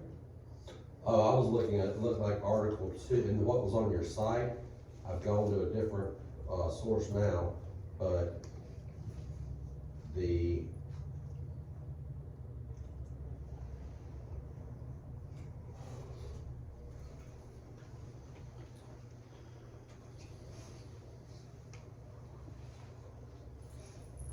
I think that's the one. What, is it scratched out? yes, that's the one that was in the Florida House of Representatives bill, House Bill 1655. The current charter says that the council will elect a chairperson. It doesn't define term, so without a prohibition, my belief that we can elect a new presiding officer at any time. Yeah, I think the one, if you're looking at the same one I'm looking at, I don't know if we are, but it has that scratched out. So I think that used to be how it is. Gotcha. And this is, in all fairness, this is the problem with throwing things on the agenda at the very last minute, the day of the meeting, because then people in the public don't have an opportunity to be heard, and it sets up situations like making me look like I don't know what's going on, because you're saying, because it's like it sets it up as like a sandbag scenario. Well, I mean, you know, in truth, you can see how people in the public would not know this was an issue because it just got added like an hour ago. It wasn't in the agenda, it wasn't. this is an I item that I wasn't- submitted Monday that I referenced that the acting town clerk kept off of the agenda. So I did attempt to put it on the agenda, and I think that this is a council matter, and it's our duty to address this because of recent events that have demonstrated the need for us to elect a new chairperson of the council. But this charter says, that you're referring to, the town council, immediately after the induction of the members-elect to the town council, shall elect one of their members as the presiding officer. So we haven't had an induction of new members yet, so that seems to be in the charter which you're referencing, that seems to be like what you're attempting to do now seems to be in violation of this. If what you did, once you all, well, some people got appointed, so nobody there, like, it seems like you would do this in an organizational meeting, which is when the people get elected to office. Then you can elect who your presiding officer is. That's what happened. So in the absence of a fixed term or restriction when that election can occur, then that can occur at any time. The legislative body, the council, retains the authority to manage its internal officers and procedures at any properly noticed meeting, and the meeting was properly noticed. No charter provision requires delay, causes hearings or advanced findings before electing a new presiding officer. Yeah, I hear what, so, Red, I mean, it does say immediately after induction, the town council shall elect one of their members, which is what happened right after the election. Members elected, everybody was sworn in. What's your take on whether or not, I don't know, I guess if they wanna elect some, they can appoint someone her, I mean.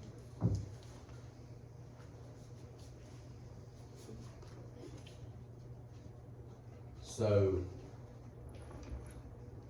it would seem to be counter to what your charter says. And but we can explore it, if given more time. I believe immediate action is necessary to preserve order. Presiding officer's primary role is to maintain order, ensure consistency, and apply the rules neutrally. The presiding function itself becomes a source of disorder or inconsistency.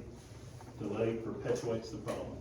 So your issue is that you'll have, if what you wanna do is to remove the presiding officer, and if you take a vote, would it have the majority of the council members behind it?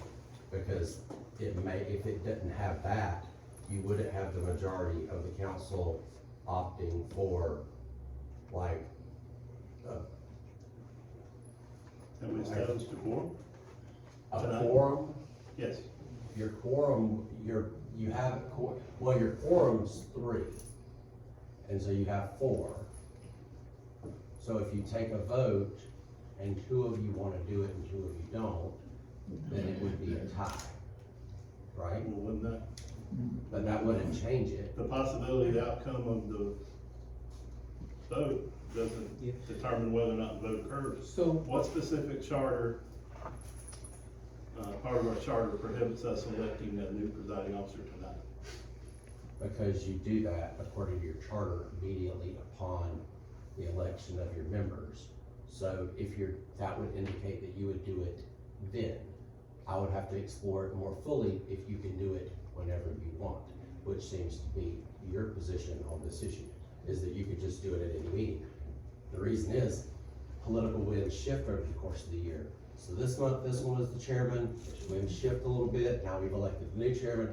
How is that orderly? Nobody ever knows, it's like, who's the chairman today? Is that what the charter says? No, but your position is that you can change it at any time, so you all can change it monthly, essentially. Well, I'm asking you what part of the charter prohibits? he answered your question. But it says that you're supposed to do this, it says you're supposed to do this upon the induction of the members. There hasn't been an It doesn't induction, prohibit it at any other time, and it doesn't define the term. then I'm just reading what your charter says.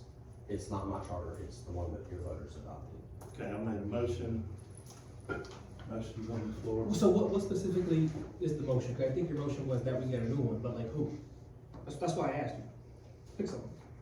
I move that I'll do we, it. Yeah, I just pick move someone. that we elect a new presiding officer, and I nominate Captain Terry. I'll do it. Is there a second? Can I second it? Yes. I mean, well, I think so. Yeah, you can, just because of the motion. I second it, you all but have to before say the that. vote, cause I don't know where you're going with that, but what we have is not working. Like, for example, I'm going back to the special meeting, and that's not a rocket, Alex and, Ruben. That we've met not knowing what the meeting was about, and then he gets all this press on, in all due respect, about saving a man's job, which we don't have anything to do with saving a man's job, and then switch the motion all of them. I mean, it's embarrassing because it's not procedural at all. So the And calendar, it's not the first time, and I don't know if that leads to the switch of a presiding officer. But things being left off the agenda and things being changed, that might be more mayoral or clerk. But what we have isn't really working. We've made great progress. so is this the pot or the kettle? Because what we are alleging isn't working is that things are being left off the agenda, or things aren't being transparent, not being provided to the public. But yet we, like, maybe you all, some government entities have a pre-agenda meeting, so y'all can sit down and talk about what would go on your agenda. But we just stuck something on the agenda an hour and a half ago that nobody had even noticed about. That seems to me like it He would just be, said he had submitted it earlier. and Right. so Well, we it's accepted before it. the meeting though. if it Monday. didn't get on the A week agenda. ago Monday or Monday? No, Monday. So hold, you know Last what? Monday. Hold on. So here, okay, so here's where we're at. The attorney said it could be potential conflict of our town charter. To give them time to look into it, the motion proceeded anyway. We have a motion, we have a second. All in favor of Councilwoman Terry being the new presiding officer, say aye. Aye. All opposed say nay. Nay. Comes to me, nay. It's not a, you don't vote. Doesn't- Excuse me. Well, sir. Look, stay in order, stay in order. The charter provides that all of you are electors. You all passed a resolution in August of 2025 saying the mayor only voted in the event of a tie. You passing a resolution cannot trump the charter language which your voters approved. So therefore, your resolution that you passed in 2025 limiting an elected officials. I object, sir, you're out of order. Wait, excuse me, I've let already the, will you tell the asked attorney for he's on order? Let the attorney general finish. opinion. Why are you interrupting the attorney? We No, have you, already- we have you already- interrupted the attorney, that is out of I order. object. I appeal the chair's decision. Appeal the Let chair's him, let him finish. When he finishes, you can make another motion. I appeal your decision. Are we I gonna? was just pointing out your charter. I'm gonna point out, that's a perfect example. So not you being belligerent and interrupting our attorney and me trying to bring the meeting back into order. That's okay. But me trying to bring the meeting back into order so that our attorney can finish his thought uninterrupted, that's an, I'm more, He's Mr. talking Bullock, about Mr. something Bullock, that has please nothing finish. to do Mr. Bullock, with please, that Mr. matter at hand. Mr. Bullock, please finish it. Thank you.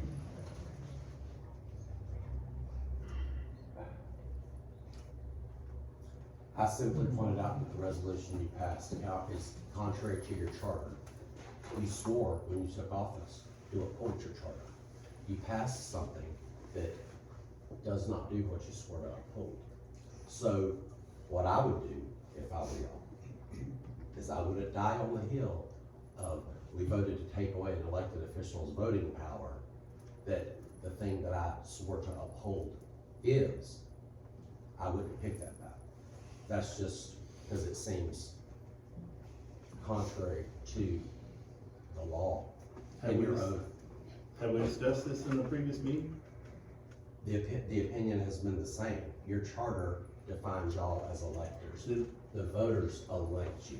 did the council instruct you to get an attorney general's opinion on that? Do, No, Yes. he's giving. y'all have, look, y'all call me on Sundays, y'all call me on Saturday, you text me because you email me and I don't call you back, and you have an emergency legal opinion you needed something for on Saturday. So if I haven't gotten to reach out to the Attorney General's office about that, it hasn't happened yet. Well- But there's, I talked to you for an hour and a half about one of the other agenda items. I am always trying, here's the deal. And I'm trying to keep your legal costs down. And it seems to be a determination to raise the cost of all of this. So, because every single thing we touch turns into hundreds, if not thousands of dollars more in expenses. Is this your All of legal the- advice? This is, I'm just telling you. Or is what's this- happening. Are you billing? Yeah, yeah, This Mr. is what- this is- Harold. this- Are you billing us Wait, this? This is just why are you being so rude? This is just simply what's happening. Mr. Bullard? Why are you being we so talked about rude? this in Why a are you being prior- so Order. rude? Let him finish. Order, come on. Let him finish. I'm done. And I tell you what you can do. Come January, I won't be here. This is my last meeting. You find your new lawyer that you can do and act and carry on however you want to, and that's fine. Except- Because it's no,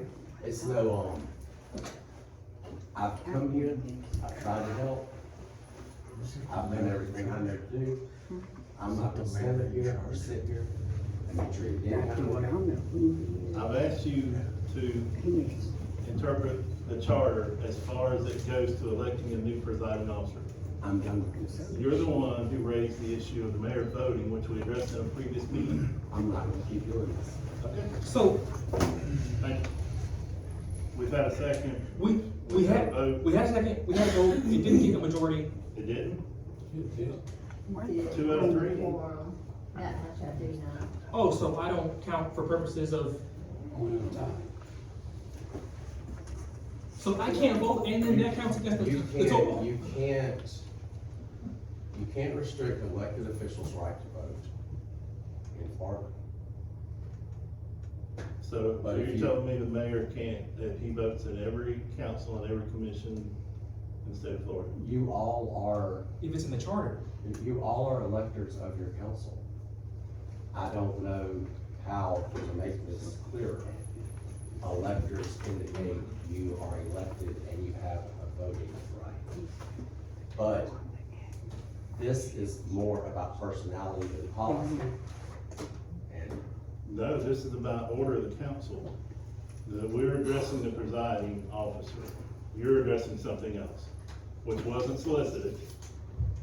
So here, So you are trying to be the sixth council member, as Okay. other people have pointed out. so here's where we are. I We. pointed out to you that Okay, yeah. this has been in place, put in place by at least 2 attorneys before you, Mr. Bullard. And so, are you implying that this action that has been taken twice before you, well, it never even took place before you, it took place before you became our attorney? So, any action that was ever taken by this council that the mayor didn't get to vote on, going back many, many years, because this is the way it was for many, many years in Fort White, is invalid? To Is that your To position? clarify, that's not how it was under Lindsay. Under Lindsay, the mayor voted. We're talking about prior. Lindsay was a prior attorney. Okay. It's been like that in the past. It has done that in the past. Also, the charter has been different in the past. And here we go, we're antagonizing our staff. Oh, so look, so This look, is an so example of how we need a new look, presiding officer. so look. We had a special meeting, you didn't wanna have a special meeting because you didn't feel comfortable because our attorney wasn't there. Our attorney has given 2 opinions where it's been a bare knuckle brawl to the death. Now that he has an opinion that is contrary to your opinion. So one meeting you don't feel comfortable having because he's not there, and the other meeting, I guess your opinion really isn't just that good enough. So here's where it's at. Mr. Bill. The attorney is saying, the attorney is saying that there's nothing in the charter that grants, as I believe had been in the charter in the past, that granted for the limitation of the right to vote of one of the council members. So now it doesn't. And he is saying that all of the council members have an equal right to vote because they're treated equally per the charter. And I guess now the council Does the doesn't attorney, agree with his legal opinion on how the charter's written. does the attorney have the right to trump a resolution that was passed by the council? If it's in conflict. I'm pointing out the fact that what the resolution that you passed is contrary to your charter. Your resolutions cannot trump your charter. So that's simply what Why did you wait until this motion to enforce that? Because we have Second. He's been pointed Why it did he out. just point it He's out been pointed it out, before? but you all requested him to get the Attorney General opinion. But You my didn't like my question, opinion of it before, you wanted the Attorney General to give an opinion, and I forgot about it, because honestly, There we I go. thought everybody was getting along. You know, y'all were, I mean, it was, and quite frankly, then it's this thing, and that thing, and that thing, it's always something. It's, but for my office, it won't. okay, that's fine. Okay, So my question for you is, no, when an entity passes a resolution and they get advice from an attorney and they seek an attorney general's opinion, does that resolution stand until we get that opinion and the council votes to change that procedure? You can't pass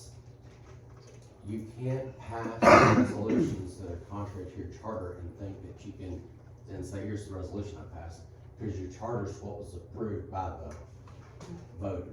and the governor. But you have to, it's just like you can't pass a law that trumps something in the Constitution, you have to change the Constitution. Because that's the parallel. Your charter is like your Constitution, and your resolutions are like and ordinances are like your laws. Well, I personally recognize Captain Terry as chairperson of the council. We have a motion, we have nominations, we have a vote, we have a resolution in place. You're attempting to circumvent that resolution in the absence of Attorney General's opinion, which the council has requested. So, But you want to replace the chairman of a five-member board with my minority of the votes. With 2 votes, we're gonna, Stu, stop. that just, I mean, do what you want. is it within your rights as a town attorney to prevent this? It's just, Or just to I'm give us telling legal you, advice then? I'm just telling you that if somebody were to file an ethics complaint on this issue, that could be a potential there, because you've got a situation where you're, Council passed a resolution. Right, where right, you're acting contrary to your charter. right. It's okay. And publicly, since you've been treated like a child publicly, let me say that personally, I apologize for the way that this council has treated you. It's not a bit, I mean, here's the No, deal. no, I'm just saying for me personally, I think it's I've done everything shameful. I know to do Yeah, I to think it's try to shameful. help get us going in the direction away from what it was when I got here. I have not clearly been successful at that. I thought everybody was working on something and making progress, but if it's just gonna be this circular thing, like, I just don't see what my value in it is. But, okay. I personally see great value in you for the sake of hopefully maybe limiting what these town councils have become known for being. Go ahead, presiding officer. Thank you.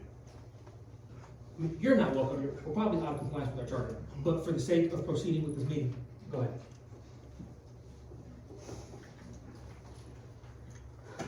I just wanna say, this whole thing's a mess. From each person sitting in a chair, in my opinion, because we've fought, we've misrepresented, and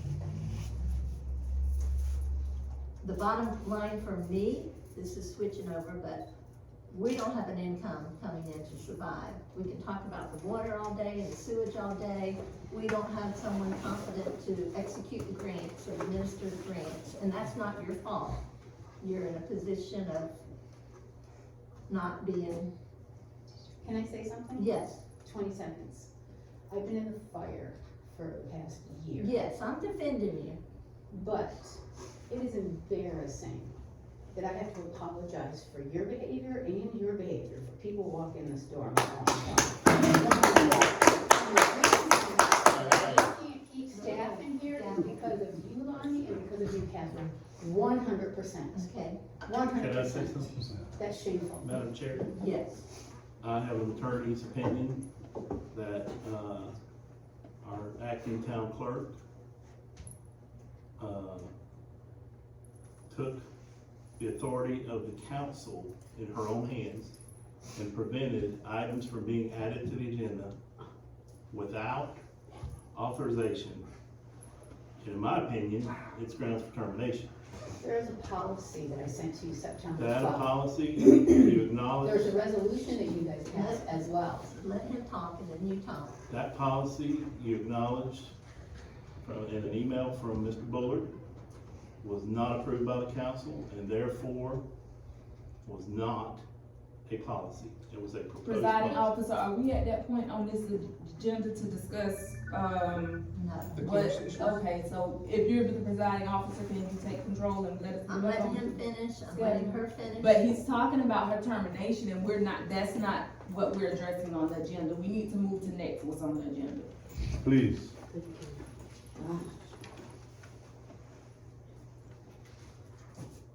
I'm just pausing for a minute because it's just sad. And that's not the first allegation I've had from you to my face or other people coming to me. And, excuse me? That's just not acceptable. So it's safe to say we don't have an attorney or a clerk.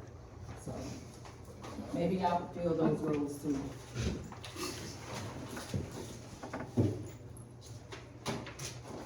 Thank you, Mrs. Rivers. All of your help.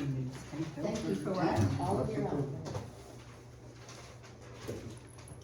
I think we're at a point where we need the county, and Rocky, I know you can't represent the county, Here it comes. or someone from the county to step in and take control of Fort White. Would you like to say anything? If so, come to the podium. If not, just say not. The council has to take control of Fort White, either they can, they can either. If you're gonna talk, just step So up you to the don't- podium, that's the rule. You know how to come to the podium? Yes, Thank you. Your excuse. excuse me.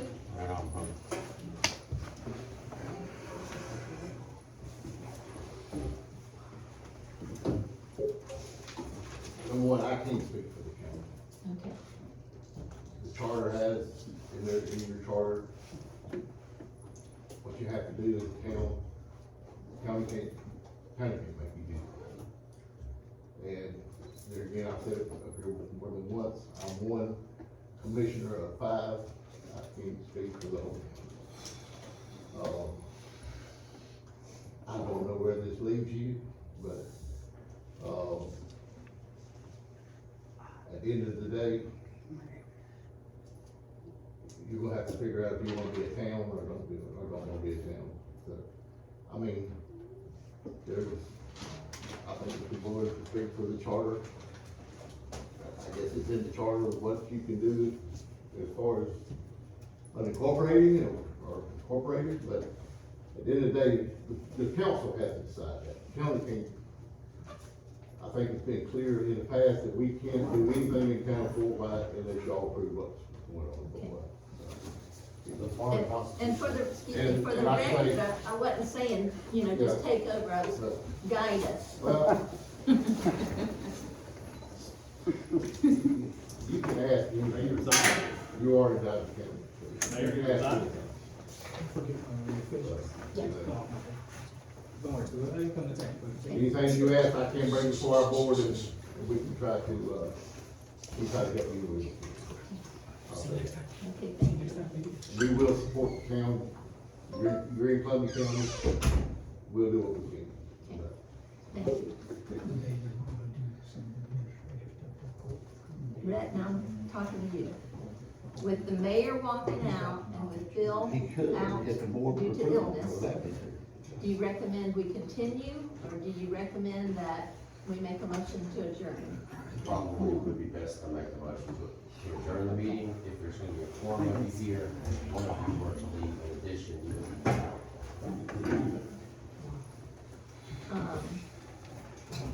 I think I agree. respect that we just proceed. I don't know if it's gonna make a difference if the mayor is here to build, because, I mean, I think we go on. We have, we have people that's here that have come out and just for us to adjourn because we're. Of something that wasn't on the agenda.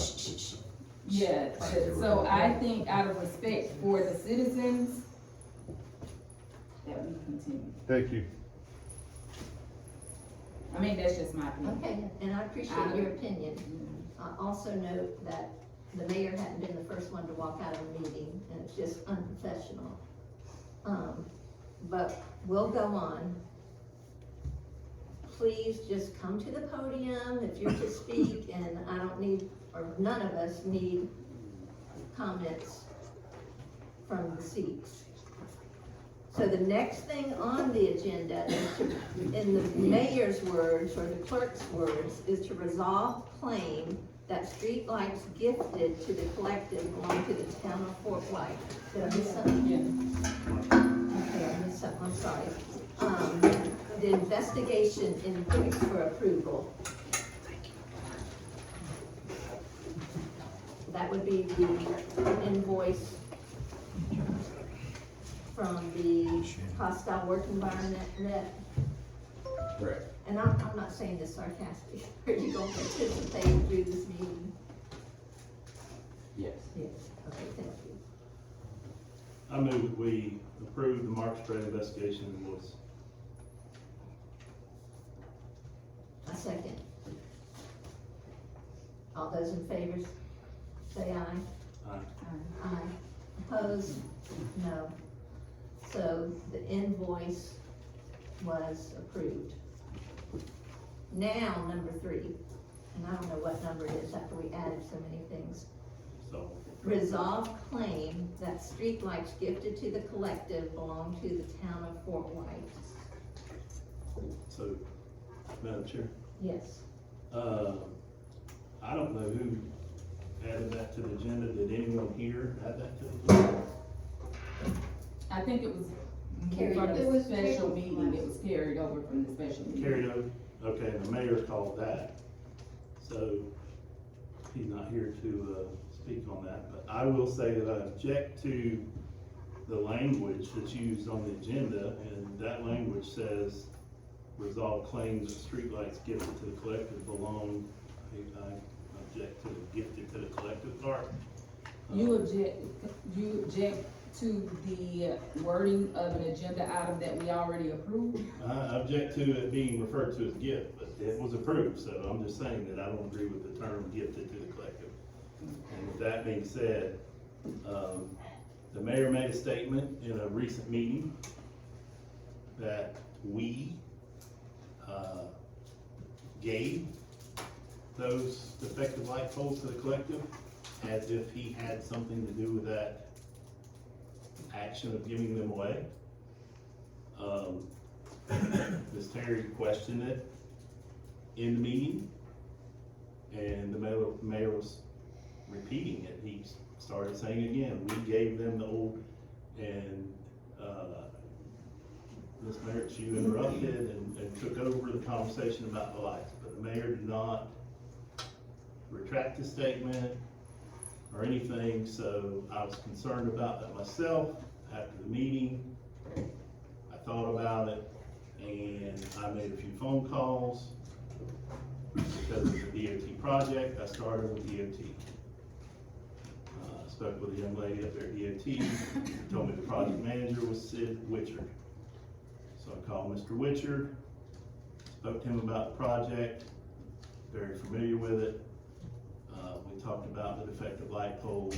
He said that he was advised by Ingram Signalization that the defective light poles were donated to the town of Fort White. And I said, okay. I said, can you forward me any correspondence with the town or Ingram in reference to the defective light poles? And he said, I will. And between the time I received that correspondence from him, I Googled Ingram Signalization, and I called their home office, I explained to them what I was calling about. She said that would be a Tony question. Tony's operations manager of Ingram Signalization. I spoke with Tony.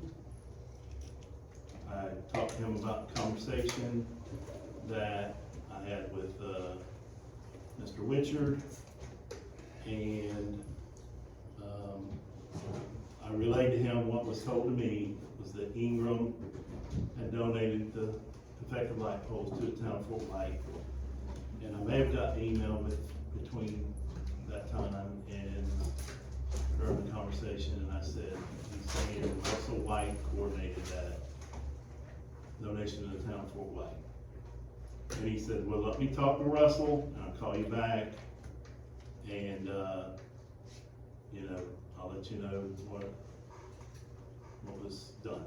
And so, later on that afternoon, we spoke again, and he said, yes, I can confirm that the used light poles were donated to the town of Fort White. And he said, if you would like, I can email you that, if you need it in writing, whatever, I'll email it to you. And I said, please do whatever information you have about it. So he emailed me the following morning that the used light poles were donated to the town of Fort White. I replied back to the email, and I said, do you know how many light poles? He responded back, I believe there were 12. These are in the emails that Kelly passed out at the beginning of the meeting. Some of them were on the emergency meeting, because I forwarded to Kelly for that emergency meeting, and some of them were not included, so I had her print all those out. All the council members have that in their packets, or provided for the meeting. But anyhow, now we have DOT and the operations manager saying they're donating to the town of Fort White. So I reached out to Russell White, the project manager, and I asked him for clarification on some things, and I said, I understand you coordinated the donation to the town. Can you tell me who you notified of that? And, you know, just getting clarification. And then we spoke on the phone, and he said, yes, yeah, everything that Sid Witcher told me and Tony was relayed again, discussed again. And I asked about the poles location and this and that, and he said they were put there for the town of Fort White to pick up.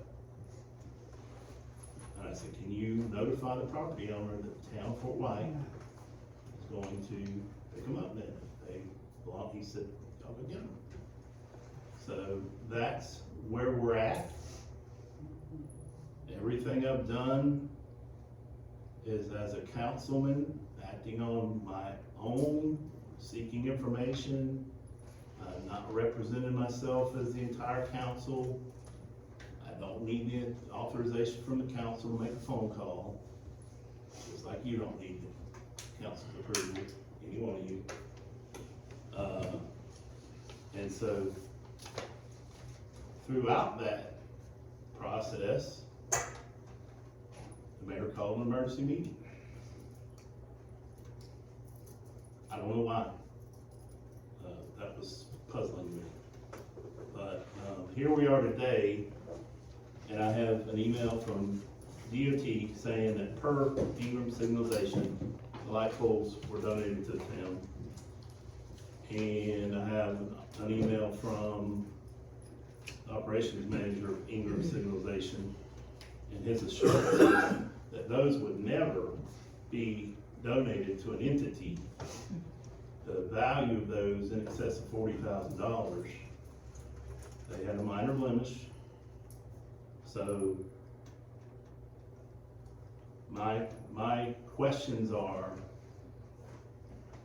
if we have documentation that say the poles are the town's, I believe we need to act on it. Okay, let's let Ms. Mayor, go ahead. So I agree with you with the poles being donated to the collective, because when they first said it in September, my thought was, I'm working on parks projects that needs lighting. So why would they give the poles to them? Nobody ever said anything, right? My next logical question when this all came up, my thing was, I even said it, I think, well, maybe I'll ask the collective guys if I can have some for the parks. I'm sure they'll give us some. Cause I never even knew that they were replacing the poles. I don't think any of us knew. The collective told us about that they noticed that it was I knew something, just oh, okay, rest on so, yeah, I didn't know, and then they told us, and then the thing came up, they didn't wanna transport them back to Pensacola, and so they were put on their property. I would have loved to have the poles to put at the Parks project, and they probably should go to the city, but I don't think it's right for us to say that, holy crap, they're ours now, but the next logical thing is, why would Ingram take the poles and put them on somebody's property besides Fort White, for Fort White to pick up? I mean, we're a block away from them, so why would they take the poles from across the road to sit it on the collective property for the town of Fort White to pick up? That doesn't make sense. And I think if Ingram wanted us to have the poles, they need to fix it with the collective, not us. That's not for us to vote, because if we vote on it, we can't go on their property and move it off. I mean, I think that's for Ingram to fix. If that's what they intended to do, that's their problem to fix with the collective people. I don't think that's a battle for us to get into with the collective. Clearly, Ingram got it confused or whatever they did, and they put it on the collective's property. So if that's what Ingram intended for it to be gifted to us, that's something for them to fix with the collective. I don't think that's something that people vote on and say, go get it. I The think problem. what you're saying makes sense, and, I think the whole thing is just miscommunication. After the whole special meeting crisis, for lack of a better description, I called Tony Cruel, because his name was on the email that Lonnie provided. And, he sent an email to me that I'll just read out loud. And I received this Friday, I think it was Friday, 12/11. And it says, Catherine, this email is in reference to the defective light poles that Ingram has donated to the town of Fort White for their use. It has come to my attention in more than one occasion that the poles that were stockpiled at the collective's property has been a big topic on who these belong to. These poles have been left on that property with the understanding that the town was going to get their use, for their use, that the property owner was a representative of the town and would be picked up by the town of Fort White. And I guess this may be what has created the mix-up. Not sure how it happened, but I would think it would make sense that poles of this value would be donated to an agency versus a private vendor, a private individual. And then he ends with, please let me know if you need anything else regarding this matter. I'm not qualified, nor do I want to have a trial situation in a town council meeting. But I think it's a mix-up, and I think it does need to have like a law enforcement investigation or whatever the step is. And I'm gonna let everybody talk. It might be a solution to just write to the contractor and say thank you for the donation. I believe Councilman Harrell did send an email to that effect, thanking them for the donation on behalf of the town, but maybe formally a letter to them, just saying thank you for the donation. However, we never received the poles. They might just give you the poles that they intended to donate to you to begin with, just because it sounds like it was a mix-up on there. Something happened on their end, because you didn't get it. You didn't get the Yeah. poles. I don't think they can give us poles that they've given to somebody else. But they could give you, I think they you could need- give you, you need poles. they're in this industry and they're a big outfit. Just give us 12 They more could give you poles. some poles, and maybe those Maybe. that aren't effective. Am I interpreting that right? Because I mean, that's what businesses do a lot of times when there's a mix-up. And I'm not ignoring them. Come on, Alex, if you want to speak. Before you do speak, I've not accused anybody of stealing the poles. I personally think it's a mix-up. Go ahead. Okay, I went ahead and prior to the meeting, I put this on your desk, and attorney, you have a copy as well. I don't know if you want me to read the entire extent of the email that was sent to them. So I'm gonna put here, good evening, council. The following will be our only response to the town of Fort White, who is an alleged third party to the recent conversation regarding the defective lamppost. I will proceed by reading the official letter that was submitted to Tony Cole, a representative of the company Ingram, whom holds authority. This letter was sent almost 2 weeks ago. And then the letter begins with saying, good afternoon, Tony Cole. This letter serves as an official response. Ruben sent this email. On behalf of the collective Food Yard and Garden, prepared by me, Ruben A. Laureano, owner of the commercial property where the defective lamppost and related hardware were delivered by your company's crew. We are aware of recent emails and conversations concerning the defective lamppost that were removed and replaced by your crew in Fort White, Florida. At the Town of Fort White Council meeting on December 4th, 2025, an individual council member acting independently and without direction from the council asserted that a criminal investigation should be initiated regarding the defective lamppost. His assertions are based on his own interpretation of their ownership. I want to make it clear, I am not, nor have I ever represented myself as a legal representative of the Town of Fort White. Below is our official statement and accurate accounts of how these defective lampposts came into my rightful possession. That statement begins with, between September 23rd and 29th of 2025, Charles, an employee of Ingram Signalization Inc., and his crew delivered the defective lampposts to my private property. Charles and his crew stated that they were instructed to remove the defective light posts and replace them with new ones meeting DOT standards, as the originals were not properly sealed. While visiting our establishment, the Collective Food Yard and Garden, Charles and his crew offered the defective lamppost to one of our vendors, Crazy Wings. After Crazy Wing accepted several, they informed me that the remaining lampposts and asked me whether I wanted some as well. Myself, Alex, the co-owner, Sherry, owner of the Crazy Wings, and her husband Owen met with Charles and his crew across US 27 where the lampposts were being stacked. We asked if there were any additional lampposts available, and Charles informed us that he needed to check with his supervisor. We all witnessed him make that call. We also possessed text messages from Charles confirming that his supervisor, Russell, authorized the delivery of the defective lamppost to my private property. After completing the call, Charles stated that his supervisor was pleased to not have to haul the defective lamppost back. Charles and his crew then made multiple deliveries to my commercial property between September 23rd and September 29th. Upon completing the deliveries, Charles also informed us that he had the necessary nuts and bolts for the lamppost that Ingram Signalizations Inc.'s warehouse near Alachua, Florida. A short time later, Charles personally delivered the hardware to the Collective Food Yard and Garden and discussed the installation plans in details. In September, we publicly announced on our Facebook business page how excited we were to have received the defective lamppost, along with photos documenting their delivery. We openly stated at a publicly recorded meeting of the Town of Fort White meeting on September 26, 2025, that we had been given the lamppost. Our possession of these items have been public and widely known for more than 10 weeks.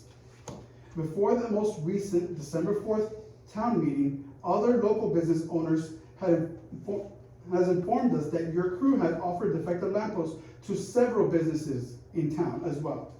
Despite this, the emails and conversations between Councilman Lugani, acting independently, and yourself now claim that the defective lampposts were donated to the Town of Fort White. These conversations began more than 10 weeks after Ingram Signalizations Inc. representative placed the lamppost in my possession and have now created unnecessary complications. At no point during these 10 weeks did Ingram Signalization notify me that the lampposts were intended for the Town of Fort White. Likewise, the Town of Fort White has never held any public meeting, published any agenda item, or received any official notice indicating that the donation of the defective lamppost was being made to the town, requirements that Florida statutes mandates for any municipality accepting of donated property. There is no legal or procedural record supporting the notion that the lampposts were ever designated for the Town of Fort White before or after delivery to me. Furthermore, my own public records request to the Town of Fort White confirmed that there was zero reference in any planned donation of a defective lamp post by Ingram Signalization Inc. prior to their delivery to my private property. In the town's Fort White's published agenda packet for December 4th meeting, DOT explicitly states that the contractor who installed the light was under no obligation to give the defective light post to the town of Fort White. These lamp posts have been in my possession for over 10 weeks, and during that time I have made significant investment in preparation for their installation, including logistical expense, storage, concrete work, and design planning. If Charles and Supervisor Russell White lack authority to deliver these lamp posts, that is an internal matter within Ingram Signalization and not evidence of any wrongdoing on my part. I hope this letter provides clarity regarding the factual claims of events and the actions taken by Ingram Signalization Inc. Employees that resulted in my lawful possession of the defective lamp post. I believe that it is in both our interest to resolve this matter cooperatively before misinformation escalates into baseless accusations or unnecessary legal involvement, none of which benefit the community or our respective parties. Please feel free to contact me by email or phone number. Now, to the council directly, we believe that the only two parties that can make a claim for the defective lamp post are Ingram Signalization and myself as owner of the commercial property where the defective lights were placed in my possession. Ingram Signalization has not issued any demand for return, notice of claim, or initiated any legal or administrative action. Notwithstanding its awareness that the lamp posts were not delivered to the alleged intended recipient, they have taken zero steps to assert claim of ownership or seek rescission, reclamation, or reprimand. The town of Fort White is an alleged third party in this and was neither present nor aware of the events that led to the defective lamp post being in my possession. An email 10 weeks after the defective lamp posts are placed in my possession does not legally cancel current ownership or possession. There are no emails, messages, letters, or any express of intent to donate the defective lamp post to the town prior to us receiving it. This alleged intent surfaced more than 10 weeks after the lamp posts were placed in my possession. We challenge this alleged intent and believe that multiple factual factors will prove that the intent to not have existed at the time I had the defective lights placed in my possession. Representatives of Ingram made separate deliveries to the town of Fort White's maintenance yard and my commercial property. Representatives of Ingram delivered 3 lamp posts to the town of Fort White and 15 to my commercial property. Representatives of Ingram went and delivered 15 sets of nuts and bolts for 15 defective lamp posts placed in my possession. These separate actions clearly show an internal and conscious distinction between deliveries and location of the parties. Our letters to Ingram clearly states a chain of factual true events, which we believe have sufficient evidence and witness to defend.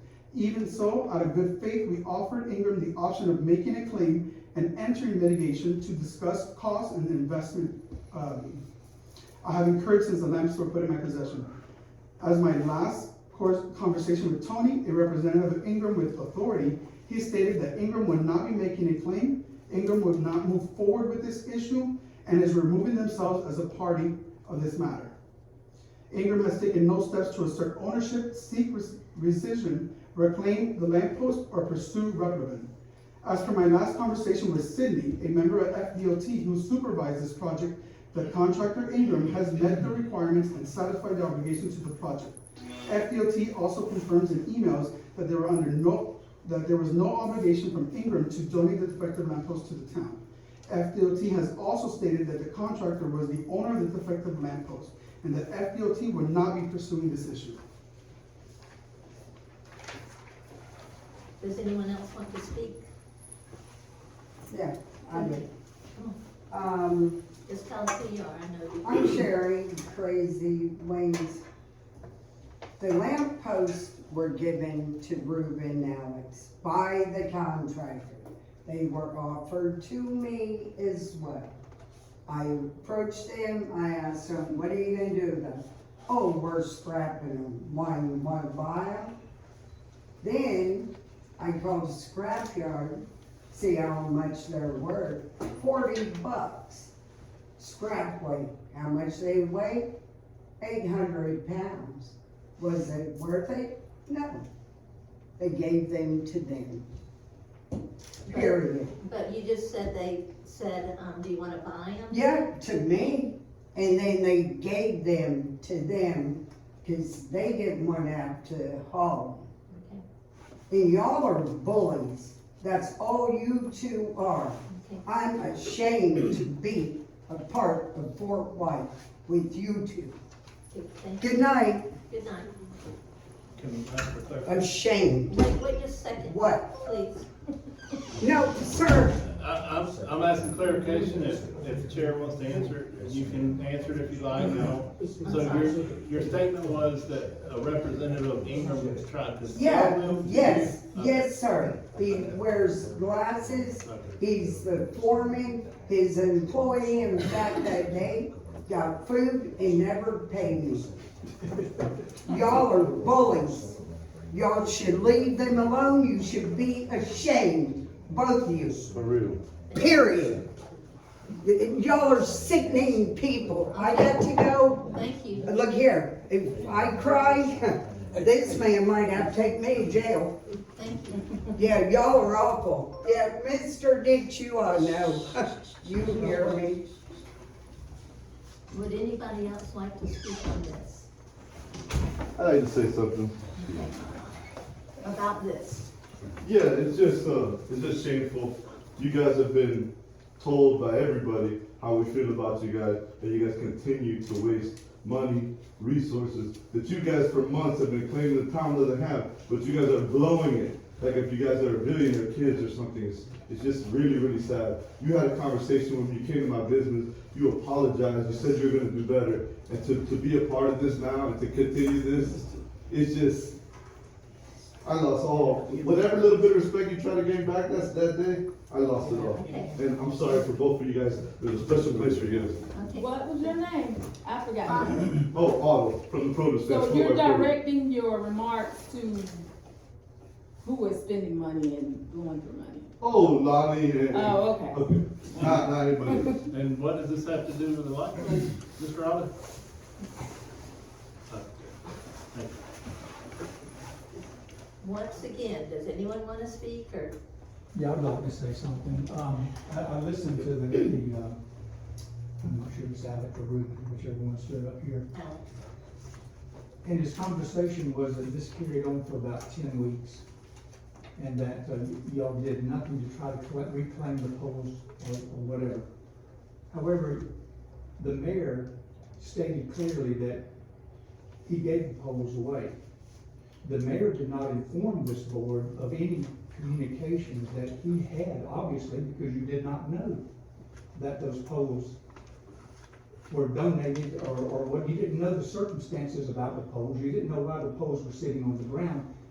You have a statement from the company that says the polls are donated to you. I don't know what the other folks have, but at the end of the day, if you give enough or you care enough about your town, why would you want to go capture all of these polls and not let the town utilize them in a manner that was fair and even across the town, and come up with a project to install the polls fairly across the town and give it a nice look, instead of wanting to hoard the polls for yourself? At the end of the day, it doesn't make sense. I don't think it's right. Poor pitiful me is all I ever hear from these guys, but at the end of the day, they're the guys that took the polls. They should have been thinking at that time, this might be a good opportunity for us to assist the city. Maybe we can throw a little money in here and get these polls in a plan that would serve the city at the end of the day. So I'll rest my case with that. But you have documentation that says the polls were donated to you. Yes. They've got the emails or whatever they've created, because the gentleman told me they were begging them to give them a letter saying that they would donate the polls, and they said, no, we won't do that. So, and I think you may know something about this. Yes, sir. I will say that you're absolutely correct, that the issue, I was just going to ask you some questions from the podium. I was just gonna say that you're absolutely correct, that, when the collective came in here and said that they were donated to the collective, wasn't it? The issue became an issue when the mayor said we, as in ownership of that act, gave them to the collective. And one phone call would have laid that to rest. One phone call that DOT could have said, you know, whatever, but there was no confirmation from DOT that these were gifted to collective by them or the entity. DOT actually said that the entity, Ingram, advised them that they had been donated to the town. So that compounded the problem, and then I called Ingram, and he confirmed with his project manager. And we spoke later, and he said they are donated to the town. Do you So have a question for him? that, I'm just Well, saying. I would say this, Right on. if they don't want to return the poles to the city, then you maybe need to look at an FDLE investigation, because you do have a public official who's made a statement that I donated the poles, we donated the poles. Y'all didn't vote on those poles, he has no right to do that as an individual. And he should have, and he should have made the board or the council aware of what his act, or what the actions were related to those poles. It can't be a private thing as you're a council person, you can't do business privately if 5 members. Yes. I'll leave it at that. Yes, Thank thank you. Go ahead. Did anyone from Ingram ever tell you that the mayor okayed them delivering the poles to the collective's property? No, So did anybody at all ever say that the mayor said it was okay to give the poles to the collective property? Because when we sat up here September the 26th, I went and looked back at the video. The mayor was just as lost as I was, and Bill and everybody else, that the collective had the poles.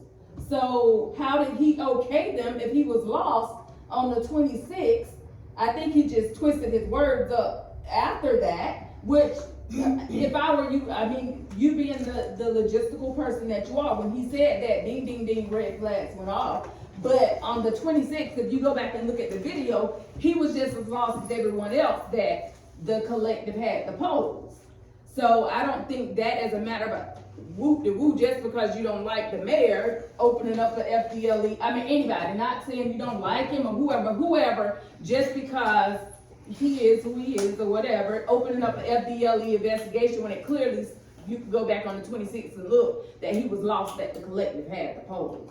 So, and then nobody from Ingram or the collective or anybody else said that the mayor said, yes, give the poles to the collective. I think it's an isolated issue, internal issue with Ingram, because there's no way you're gonna get 3 poles and deliver them to our yard, but you take the other 15 and deliver them to their yard. Why would you deliver something that was intended for the town of Fort White when you know where our yard is, because you delivered 3 other poles, but you take the other 15 across the road to this property and take 3 of them around the corner? Now, the correct thing for us to do as logical human beings is ask the collective, if we want to squash this, would you come to a meeting with us to share the poles and benefit the city? That's what I would do, because it's an internal issue. It's clear as day that it's an internal issue and that they made a mistake. The vendors made a mistake and delivered it to their property.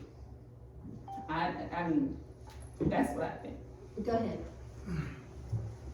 I want to touch on the narrative that Mr. Hunter painted regarding the collective trying to hoard the lampposts. These lampposts were collected with the idea that we were going to set them up all over town. In fact, some of these were already donated. I specifically spoke with Ms. Catherine. I told her I would donate some to the boost. I told her I would donate some to the depot. I told her that the fort would look great with some lampposts.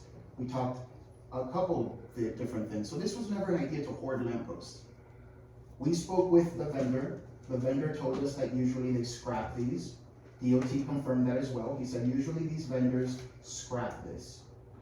And so I went and I picked up the lights with the idea that I was going to donate them around town. And I began that already. A couple people around town already have these lampposts. They were donated. So I was never planning to hoard all these lights. And I was always going to donate at least half of them.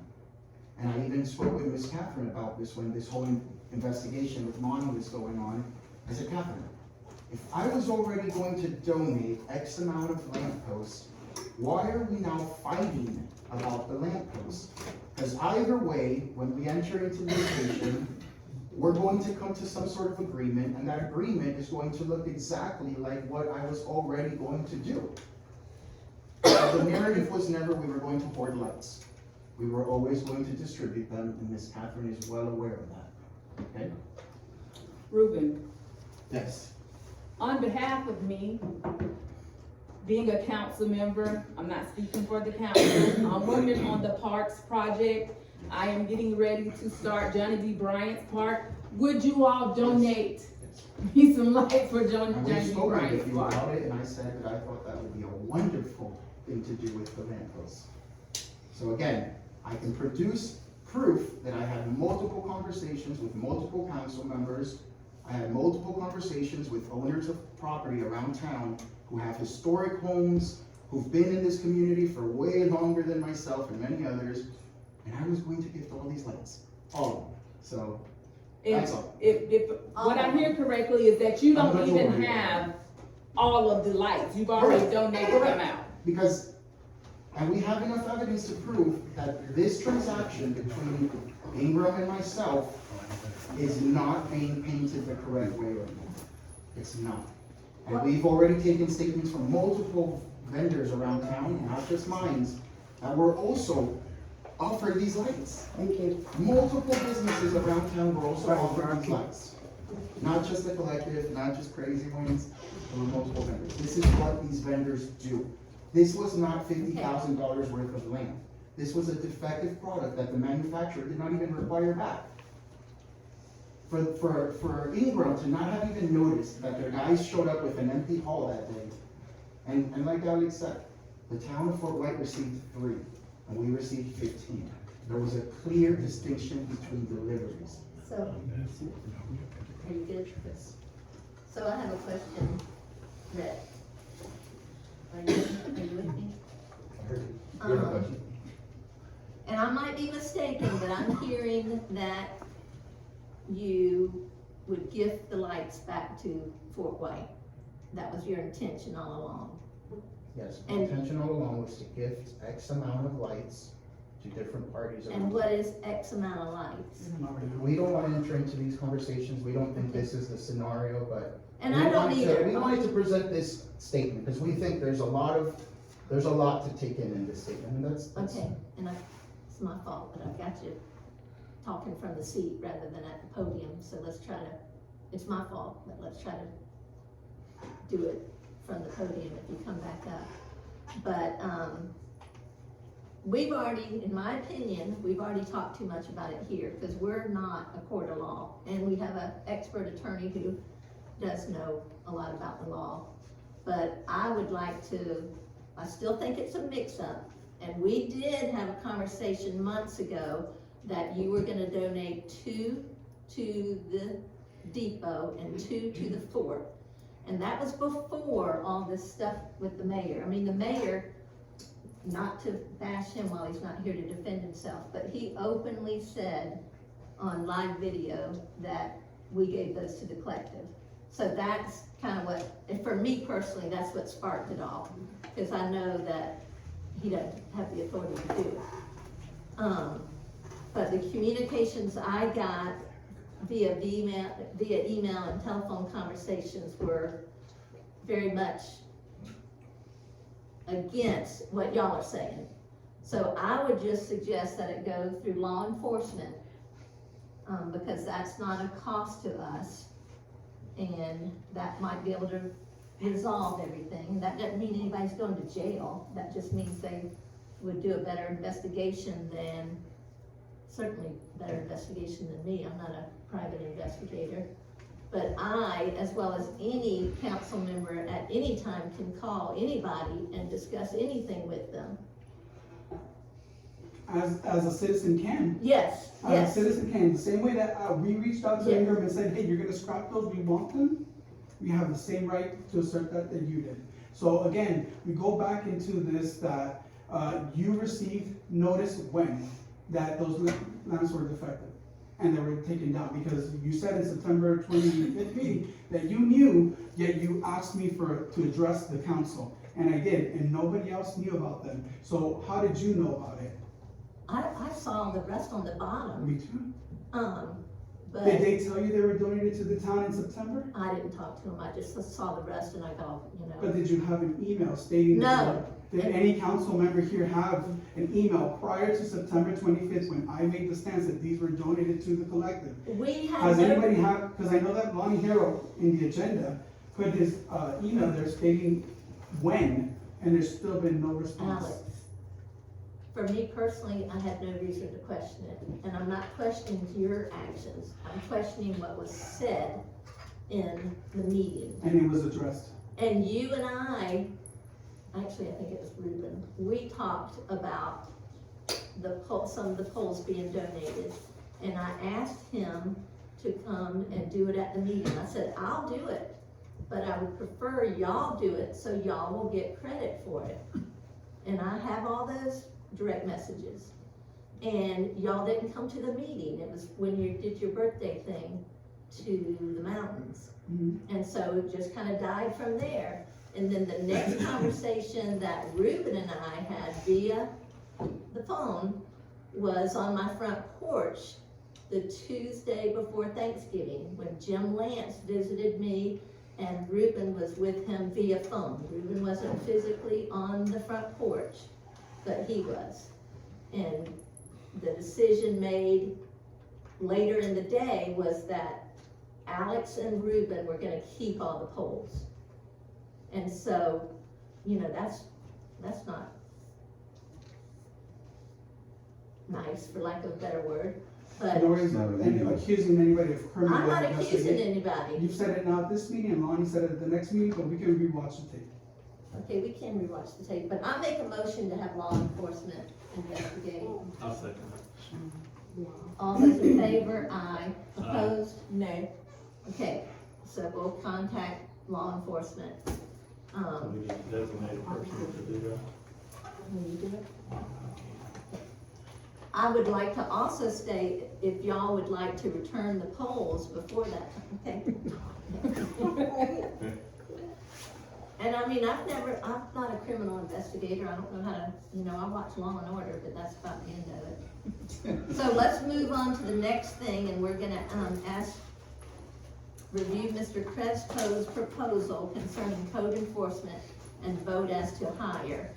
And before that, I'm sorry, Mr. Crespo, Mr. Dix, did you wanna say something and all that? No. Okay. I overlooked you, so I apologize.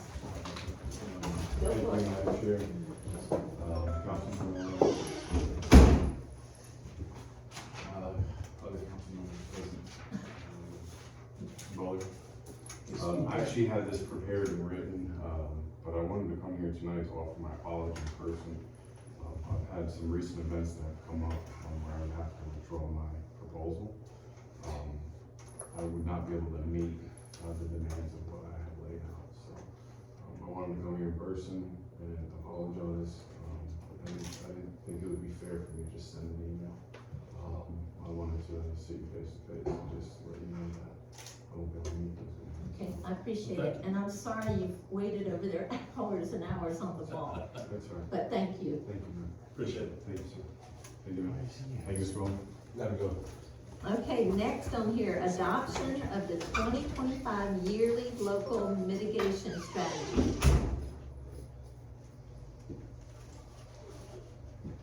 Can you explain that in any way, Mr.?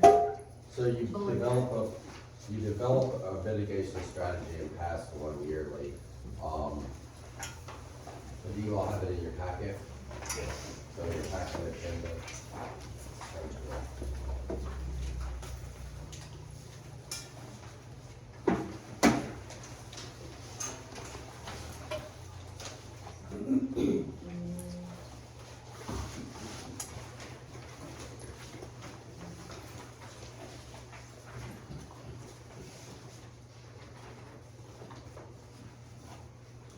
By the way, did you have a copy of that email to the other councilman?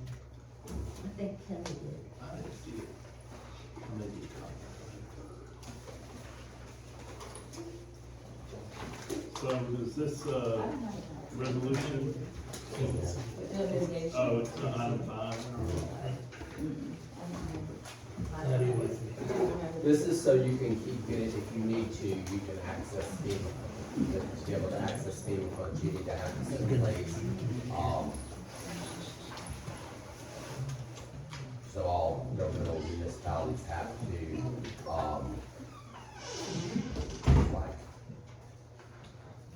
send this to FEMA essentially. I'm assuming that you want to do that, continue to do that with the county. Kelly, was this provided by the county or? This was provided by Shane at, he might be the county. Emergency, yeah. Right. Yeah. Okay. All right, I move that we approve resolution 2025-13. I second. All those in favor say aye. Aye. All those opposed? Aye. Are you an aye? I'm an aye. Monica? I'm aye. Okay, so that's passed. The next thing, request employees time off days during Christmas. Bill Coon requested that for the guys to move it, instead of like a Wednesday off work Thursday, or a Christmas Thursday or whatever, and then Friday, just to switch the days. And have you discussed that with the guys? They were good with it? Because I know, I think the county Yeah. did that. It was good with it. So instead of Wednesday, Thursday, it's Thursday, Friday. Correct. They get a long weekend. Yep. I make a motion that we approve the time off dates during Christmas from Wednesday and Thursday, which is 24th and 25th, to Thursday and Friday, which is the 25th and 26th. I'll second that motion. All those in favor say aye. Aye. All those opposed? So motion passed. The seventh item, 2026 reappointment of Catherine Terry for Columbia County TDC, that's the Tourist Development Committee membership. I've been going to those meetings and would like to keep doing that, but I won't make the motion. Is there a cost for it? Is No. there a membership No. cost or anything? No. But you're just requesting to go on behalf of the council, not just as a? Yes, Okay. yes, and I've done it for a year, so maybe I was appointed before you knew about it. I make a- Voted upon. I make a motion, to reappoint Ms. Catherine Taylor for 2026, Columbia County TDC membership on behalf of the Fort White Council. I'll second that motion. All those in favor say aye. Aye. Aye. Opposed? So that also passes. Number 8, approval of a speed bump and sign posted. Children at Play for Dees Park. I've had several people calling me at home. That street behind the playground is getting more traffic and getting more hazardous traffic just because people are excited to be at the park. So Kelly, I asked you to see if there was a sign, a Children at Play sign. I'll get that sign for you. There might be one out there. Okay, I know this is not on here, but this is in relationship to Dees Park, because I sent an email to everyone. And Lonnie, I couldn't open the last thing that you sent to me. I couldn't open it, it wouldn't load, but to close this grant out so we could go for the reimbursement, there's the sign that needs to be done with that verbiage on there for the, grant. But I think did you see what we submitted to, Jeremy? yeah, for the grant, did it say Dees Park or Dees Memorial Park? It was, I believe it was Dees Memorial Park. Okay, so I think it should be Dees Memorial Okay. Park, but I was That's all I gonna need to suggest that you ask Bill, cause it's his family. but I think we have to go by whatever we put on the grant application, which is why I asked, Kelly to look into it, because if that sign is not correct, and it does not have the correct verbiage, they're not gonna reimburse us for it. So the item I sent you was out of, University of Florida Archives, and that was from like 1990. Okay. And it said that, Mayor Sparkman at the time had, arranged for, I believe, Mr. Dees to, lease it or something to the town, as long as but the verbiage in that was Dees Square. Yeah. Long ago it was D Square, but since then the property sold, the town of Fort White bought that property. For years it was leased for like $1 a year. That Mr. Sparkman was my cousin, by the way, John Sparkman. Okay, so Dee's Memorial Park is. Yes. Does that pose any legal issues, Mr. Bullard? Do we need to research and see if that name is designated by the council in ordinance or resolution or something? That's something that can be checked into. What does the sign at the park say now? There's one that says, there's a monument that says Dee's Memorial Park, and then the initial sign says D Square. The original sign says D Square.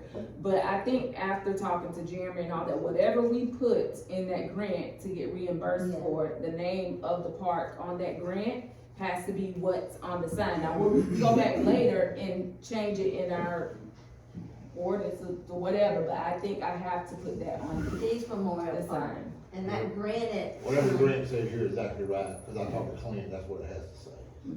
Yeah, I had talked to Clint too, he's the one that had me. That granite sign is the newest and is probably part of the ceremonial, this is now Dee's Memorial Park. But still, So- maybe you can reach out to Bill, cause that's his family, he would most likely know. So are we putting the speed bump on the back street? Well, do we have resources to put a speed bump? Would Do that we be have- something that would If that's go something when that we, Newlawn is resurfaced? Hey, can y'all do a speed bump at the same time? I think we had to get with, DOT for that, the Yeah. last time I checked into it. Can I ask Mr. Ford a question? Mr. Ford, can you come up to the podium?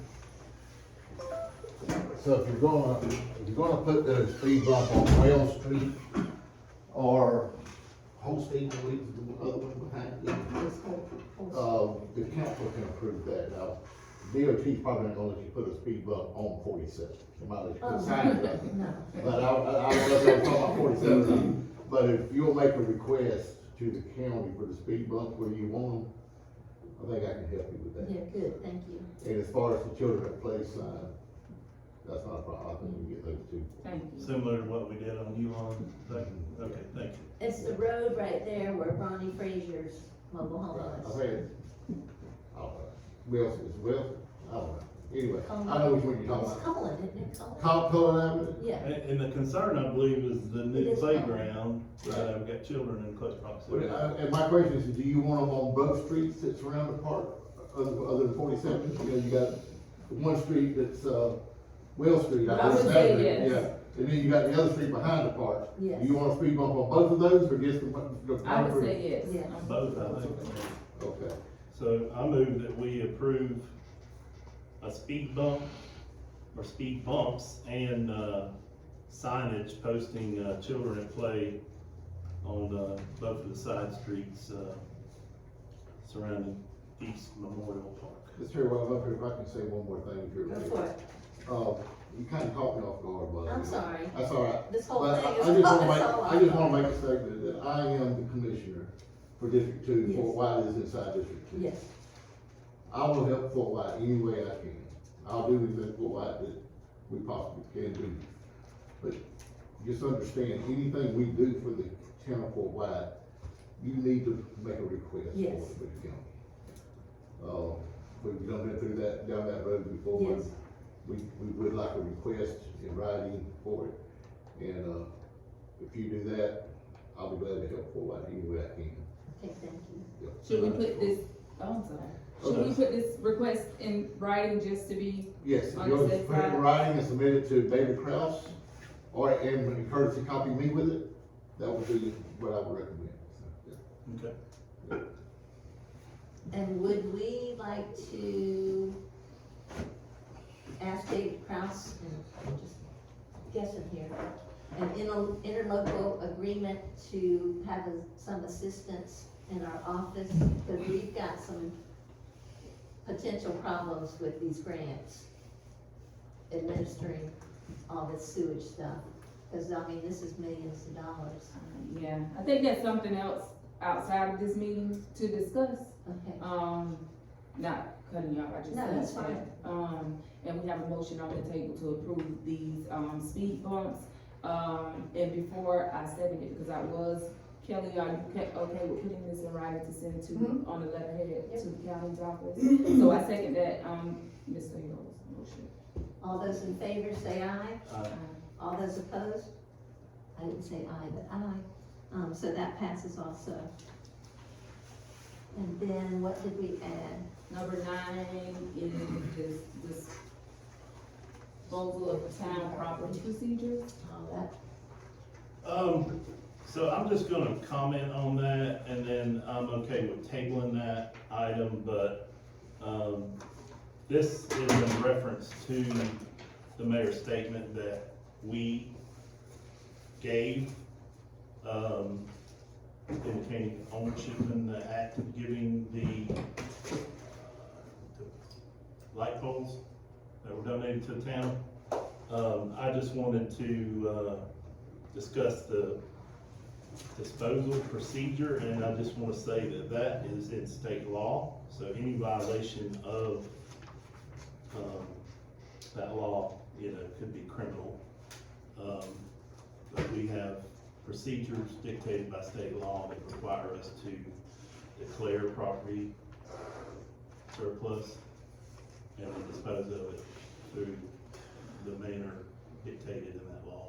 we've had auctions in the past where, there's been, I can't even tell you, other than some signs, and I think Donald Cook got a, front end loader or something. That was So through are we auction. tabling I'm it? good with tabling it until, So you make a motion to Tuesday. table? do we need a motion or just table? I think so. I move we table it. All those in favor say aye. I second that motion. All those in favor say aye. Aye. Okay. Opposed? No.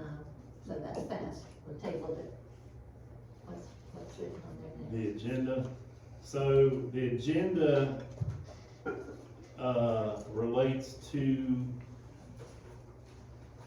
the denial, of my request to put items on the agenda by the acting town clerk on Monday of last week.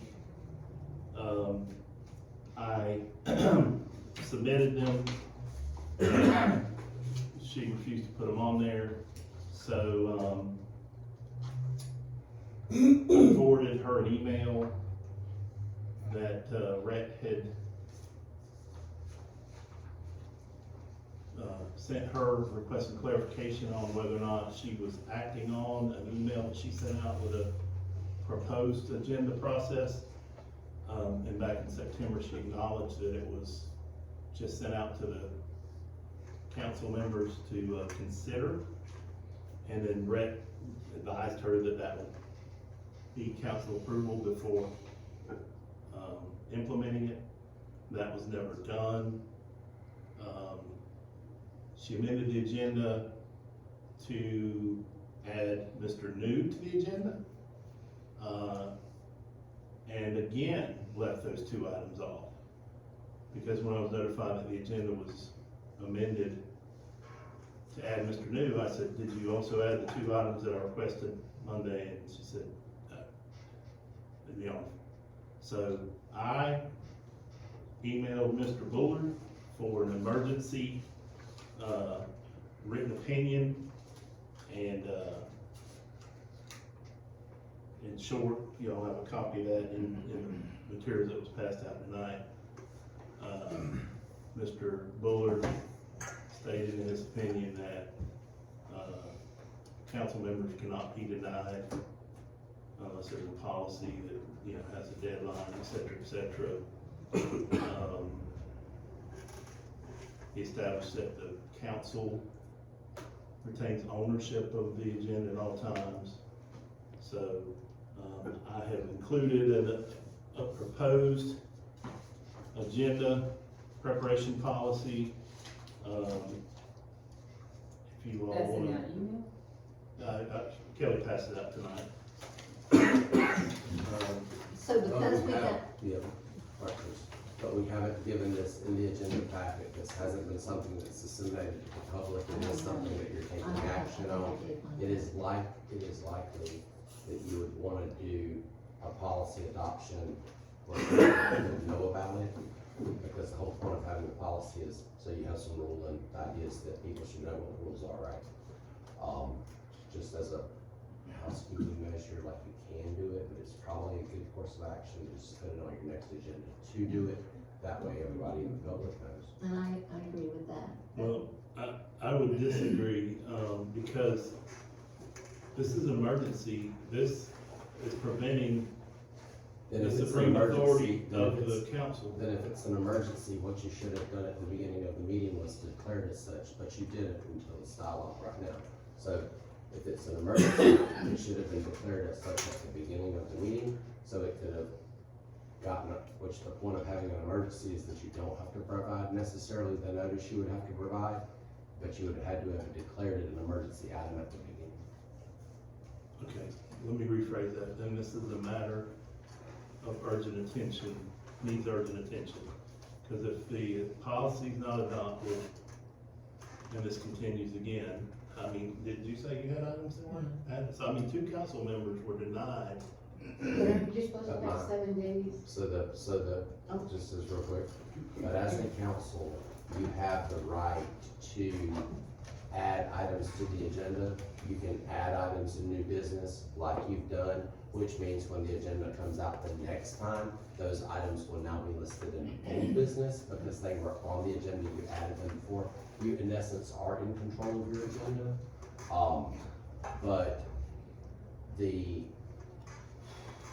so that's how, that's how it would be able to give the public the transparency that they deserve, and you are able to get your things on. But if you wanna do it a certain different kind of way, like, hey, anything I say goes on the agenda, you can have a policy that says that, but we just didn't give the policy out to anybody yet, including like the media or anybody to even know about this, other than the people in this room tonight. I will say that the policy does not change any deadlines for the public submissions. This only establishes policies that are internal to the council.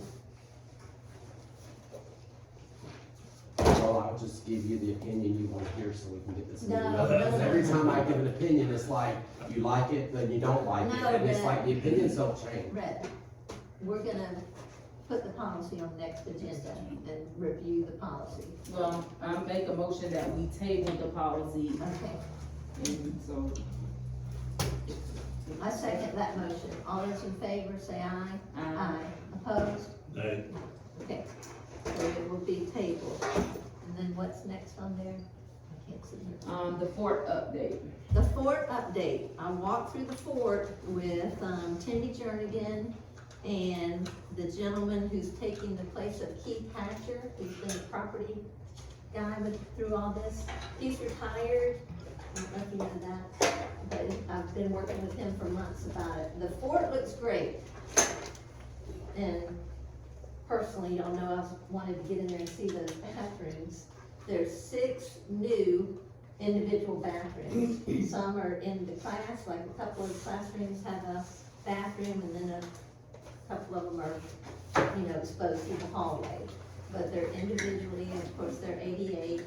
And, I posted something on Facebook of trying to get support of people in favor of the fort, and everyone misunderstood that, because I talked about the property with the basketball goals becoming a parking lot, so 9 out of 10 thought we were gonna tear down the fort and build a parking lot. So, that's how Facebook circulates quite often, but I want us to have the fort. Do you think, and this is discussion, do you think that we've got enough people here to make that decision? I'm still up in the air on the cost, like, what is it gonna, do we have the money to? Well, there's no money investment in the fort, and, it will be insured under the insurance we have now. That won't affect our insurance. I had Earl walk through with me, because I thought he would know more structurally than me, which is a given. And he went up the ladder to the air conditioning units and all that, and he was good with all that. And matter of fact, I asked him to come today, I'm just now thinking about it, but he's gonna come today. But he said he could do the air and the heat and all that stuff. The way it looks now is it looks like, and this is typical of schools, look at Mr. Hunter, who's been in schools forever. Teachers came and got what they wanted for their new classroom.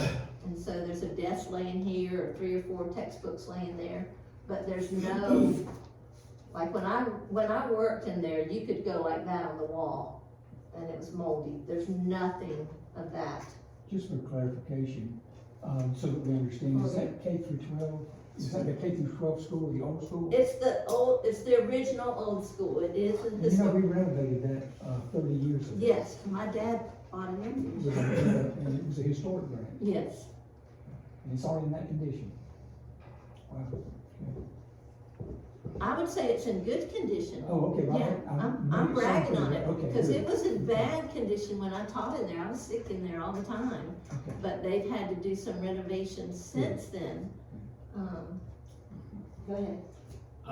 So, to answer your question, in my opinion, there's a quorum here, we have enough to make a decision like that. And then also, in my opinion, this is old business because it was brought up in August, correct? Yeah, I Okay. mean, I think it's legitimately on Right, the right. agenda. So, I will say, Monica, that I did some checking and, the elevator can be placed in inactive status, so it doesn't need inspections. I think that was from a Division of Business Professional Regulation or something like that. So that wouldn't be a cost while it's in inactive status. And all they do is send somebody out here to make sure that the power lockout was locked and off. So, with that said, I move that we accept, or we accept the donation of the Ford from the Columbia County School System. A second. All those in favor say aye. Aye. Aye. Good, good. And I just wanna say personally, I'm real happy with that. And David Kraus, you're the one that found that out too, cause you said it a couple of meetings ago. He said that he would volunteer to do some grants. And your Shannon Williams, you know, we gotta get her in gear. She said that she would also help with the grants administration stuff, so when you said that about the county, she said she would come in, she would help, she would. I hadn't thought about that. I hadn't thought about that. The grant administration process.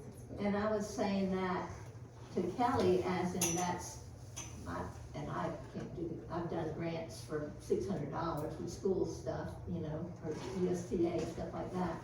But this millions of dollars, we just can't have any mistakes. That doesn't Shannon and I mean, talked about it, and she said she would definitely help me. good, No problem. okay, good. What else is on there, 'cause I can't see. Number 12 is, the role of the, role and performance of the town clerk and the presiding officer. Which I don't know if the presiding officer needs to be on there anymore, because we have a new presiding Yeah, officer. but, I mean, this is just addressing it with me talking, we just got to stop all the fighting. And the clerk does serve the council, and that there's not a 7-day policy in place for the agenda. There was one. So why does the resolution say that then? We never passed a resolution. I have it here. If you have a resolution, it was when we had for lack of a better description, a real clerk. The one that you submitted was not voted upon. No, and that was a misunderstanding on my part for the question. I thought he was saying, did I distribute it to you guys, so you guys saw it, and that is in fact true. And you guys had voted on the, resolution for, because it's an informal policy. Fort Wade. I thought we voted on Resolution, something, yeah. but I wasn't sure. I thought we voted on something a while back. We can, No? Yeah. This is the, yeah, there's your thing. he included all that stuff, all that together. This is the resolution. She emailed it to me before. So this morning. Yeah.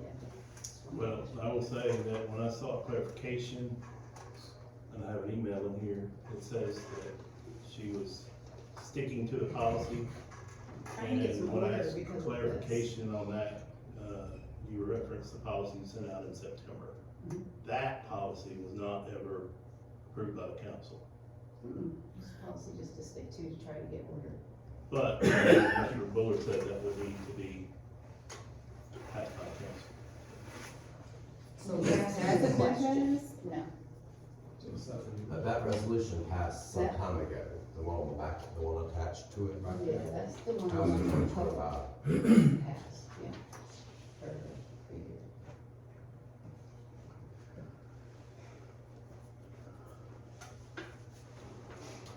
Is there anything else on there? This is resident council.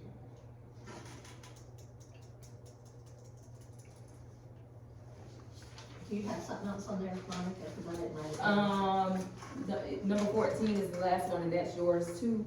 That's the, caboose bids. We only have one caboose bid, and just, What are we doing about the role Okay. and performance? I just don't Hold like a sitting bit longer. quiet. Get it? So.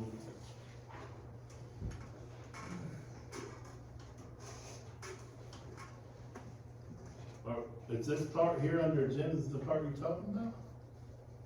For the policy? Yeah, No, this is the policy I sent to you guys back in September. no, that one's not passed, so that one's Right. irrelevant. That one was passed when. Oh, okay, Michael so this Post- says agendas shall be prepared by town staff, specifically the town clerk, and shall prepare the agendas. Citizens requesting to be placed on the agenda shall request to do so no later than 7 days prior to the meeting. In addition, citizens must provide the topic, blah, blah, blah. The mayor may waive the 7-day requirement for cause for citizens. You guys are citizens. No, we are council members. Where does it say on the resolution that council members can do anything with the agenda? This is a citizen, it doesn't prohibit. But the issue is, you passed a resolution talking about what happens with your agenda. That resolution seems to indicate, which seems to be contrary to the research I provided for you, that the clerk's responsible for doing all of that, creating the agenda. Didn't it say that? I'm sorry? Didn't it say that? Didn't you just read that? Yeah, she is responsible for preparing it.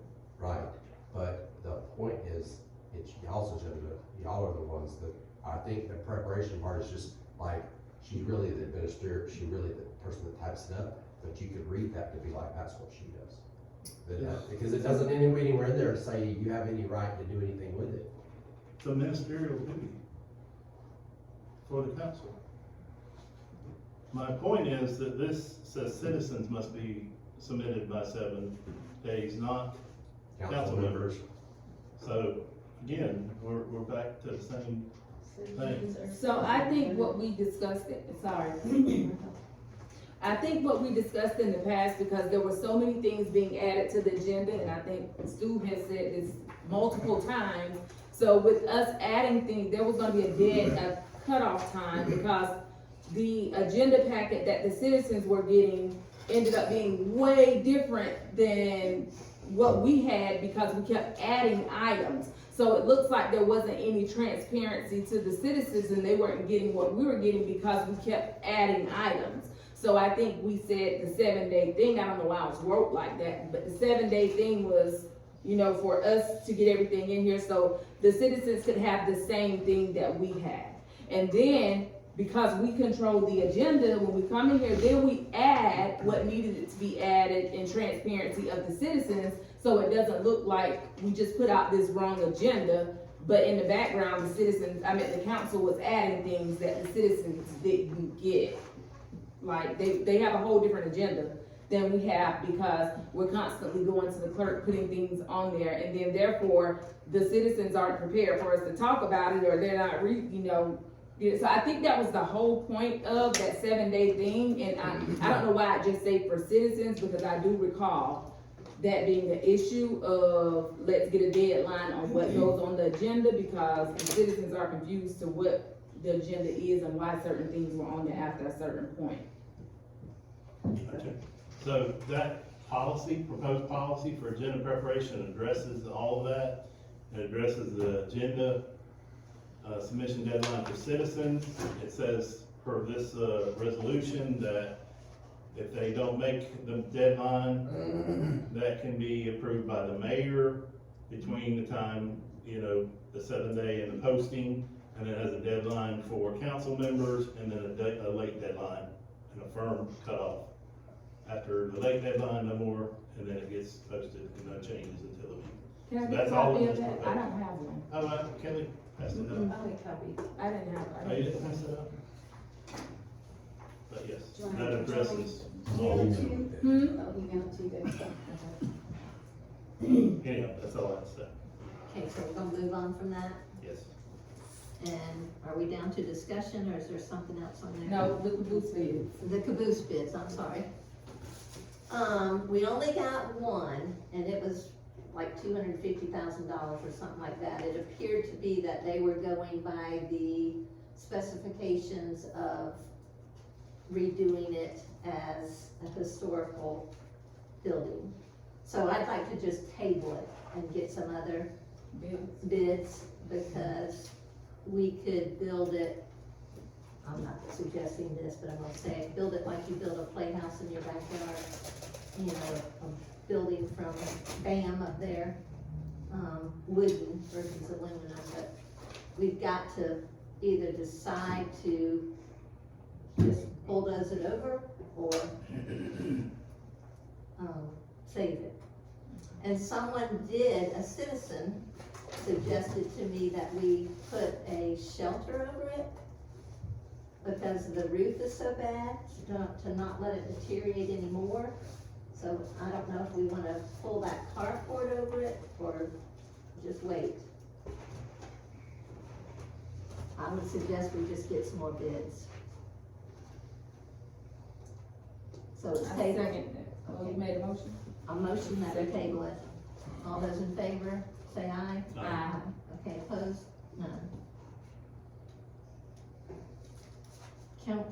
Council member comments, update on Duke Energy regarding improving lighting at Maggie's place. Do you have something with that, Kelly?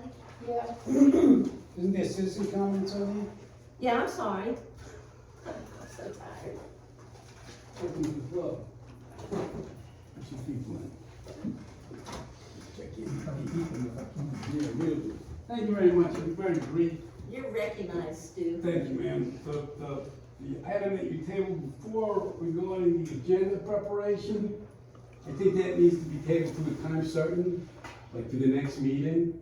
That wasn't done, it was just tabled. So I think that needs to be directed to be established at the next meeting, and that's all I got. Okay. You're the policy man. Well, I was good with, That was just tabled, man, it's just tabled.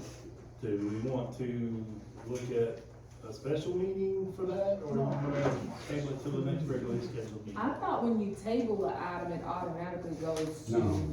it doesn't automatically go to the next Technically meeting? dies at the end of the meeting. Huh? It technically under Robert's rules dies at the end of the meeting. Like if it never gets picked up off the table and that meeting is adjourned, that issue dies. Oh. People do it differently and they do it wrong, but that's the answer, what I just said.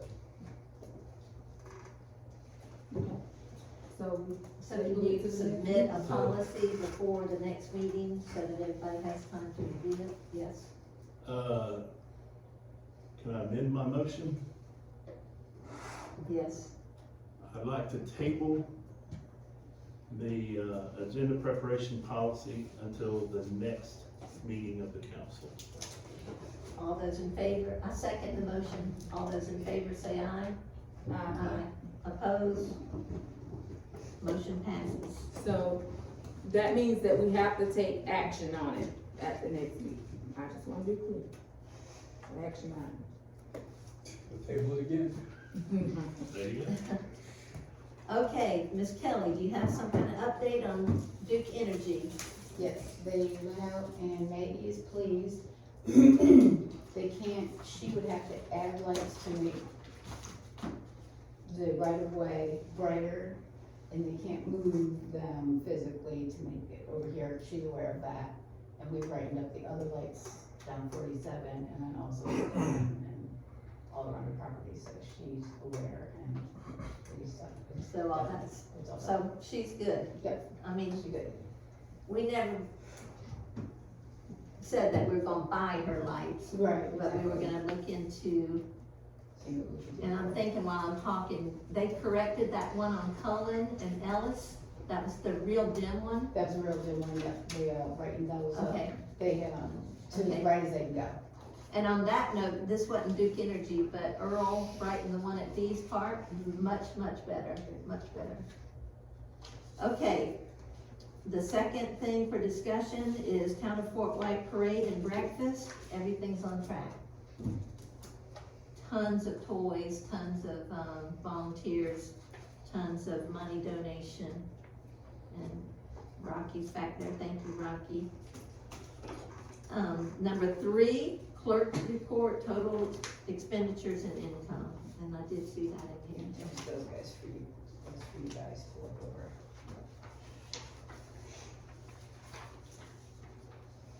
I didn't see anything that stuck out to me, but I had a question.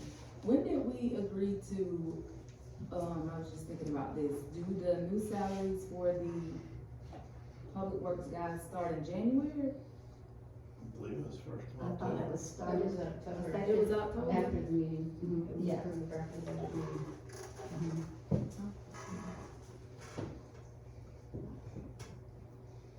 So this is just a question, not of your abilities. Are you able to do all the profit loss by yourself? Cause I know that woman was coming in. I did them, I had a little help, from an outside person, just to help me pull the reports, but yeah, that's something we're learning. An outside person that's allowed to look at all that. No, just to, cause there's so much on I think QuickBooks. what she means is yes. Oh, okay. I was thinking to say, what? You asked me if it was walk you through it like. Oh, you- yes, oh, I thought you meant somebody from the street, no, QuickBooks, yes. Oh, Lord. Okay. I don't have anything else. We have calm in the room. Ms. Merrick's. I'm ready to go home. Okay, I need a motion to adjourn. Ooh, can I Yes, sir.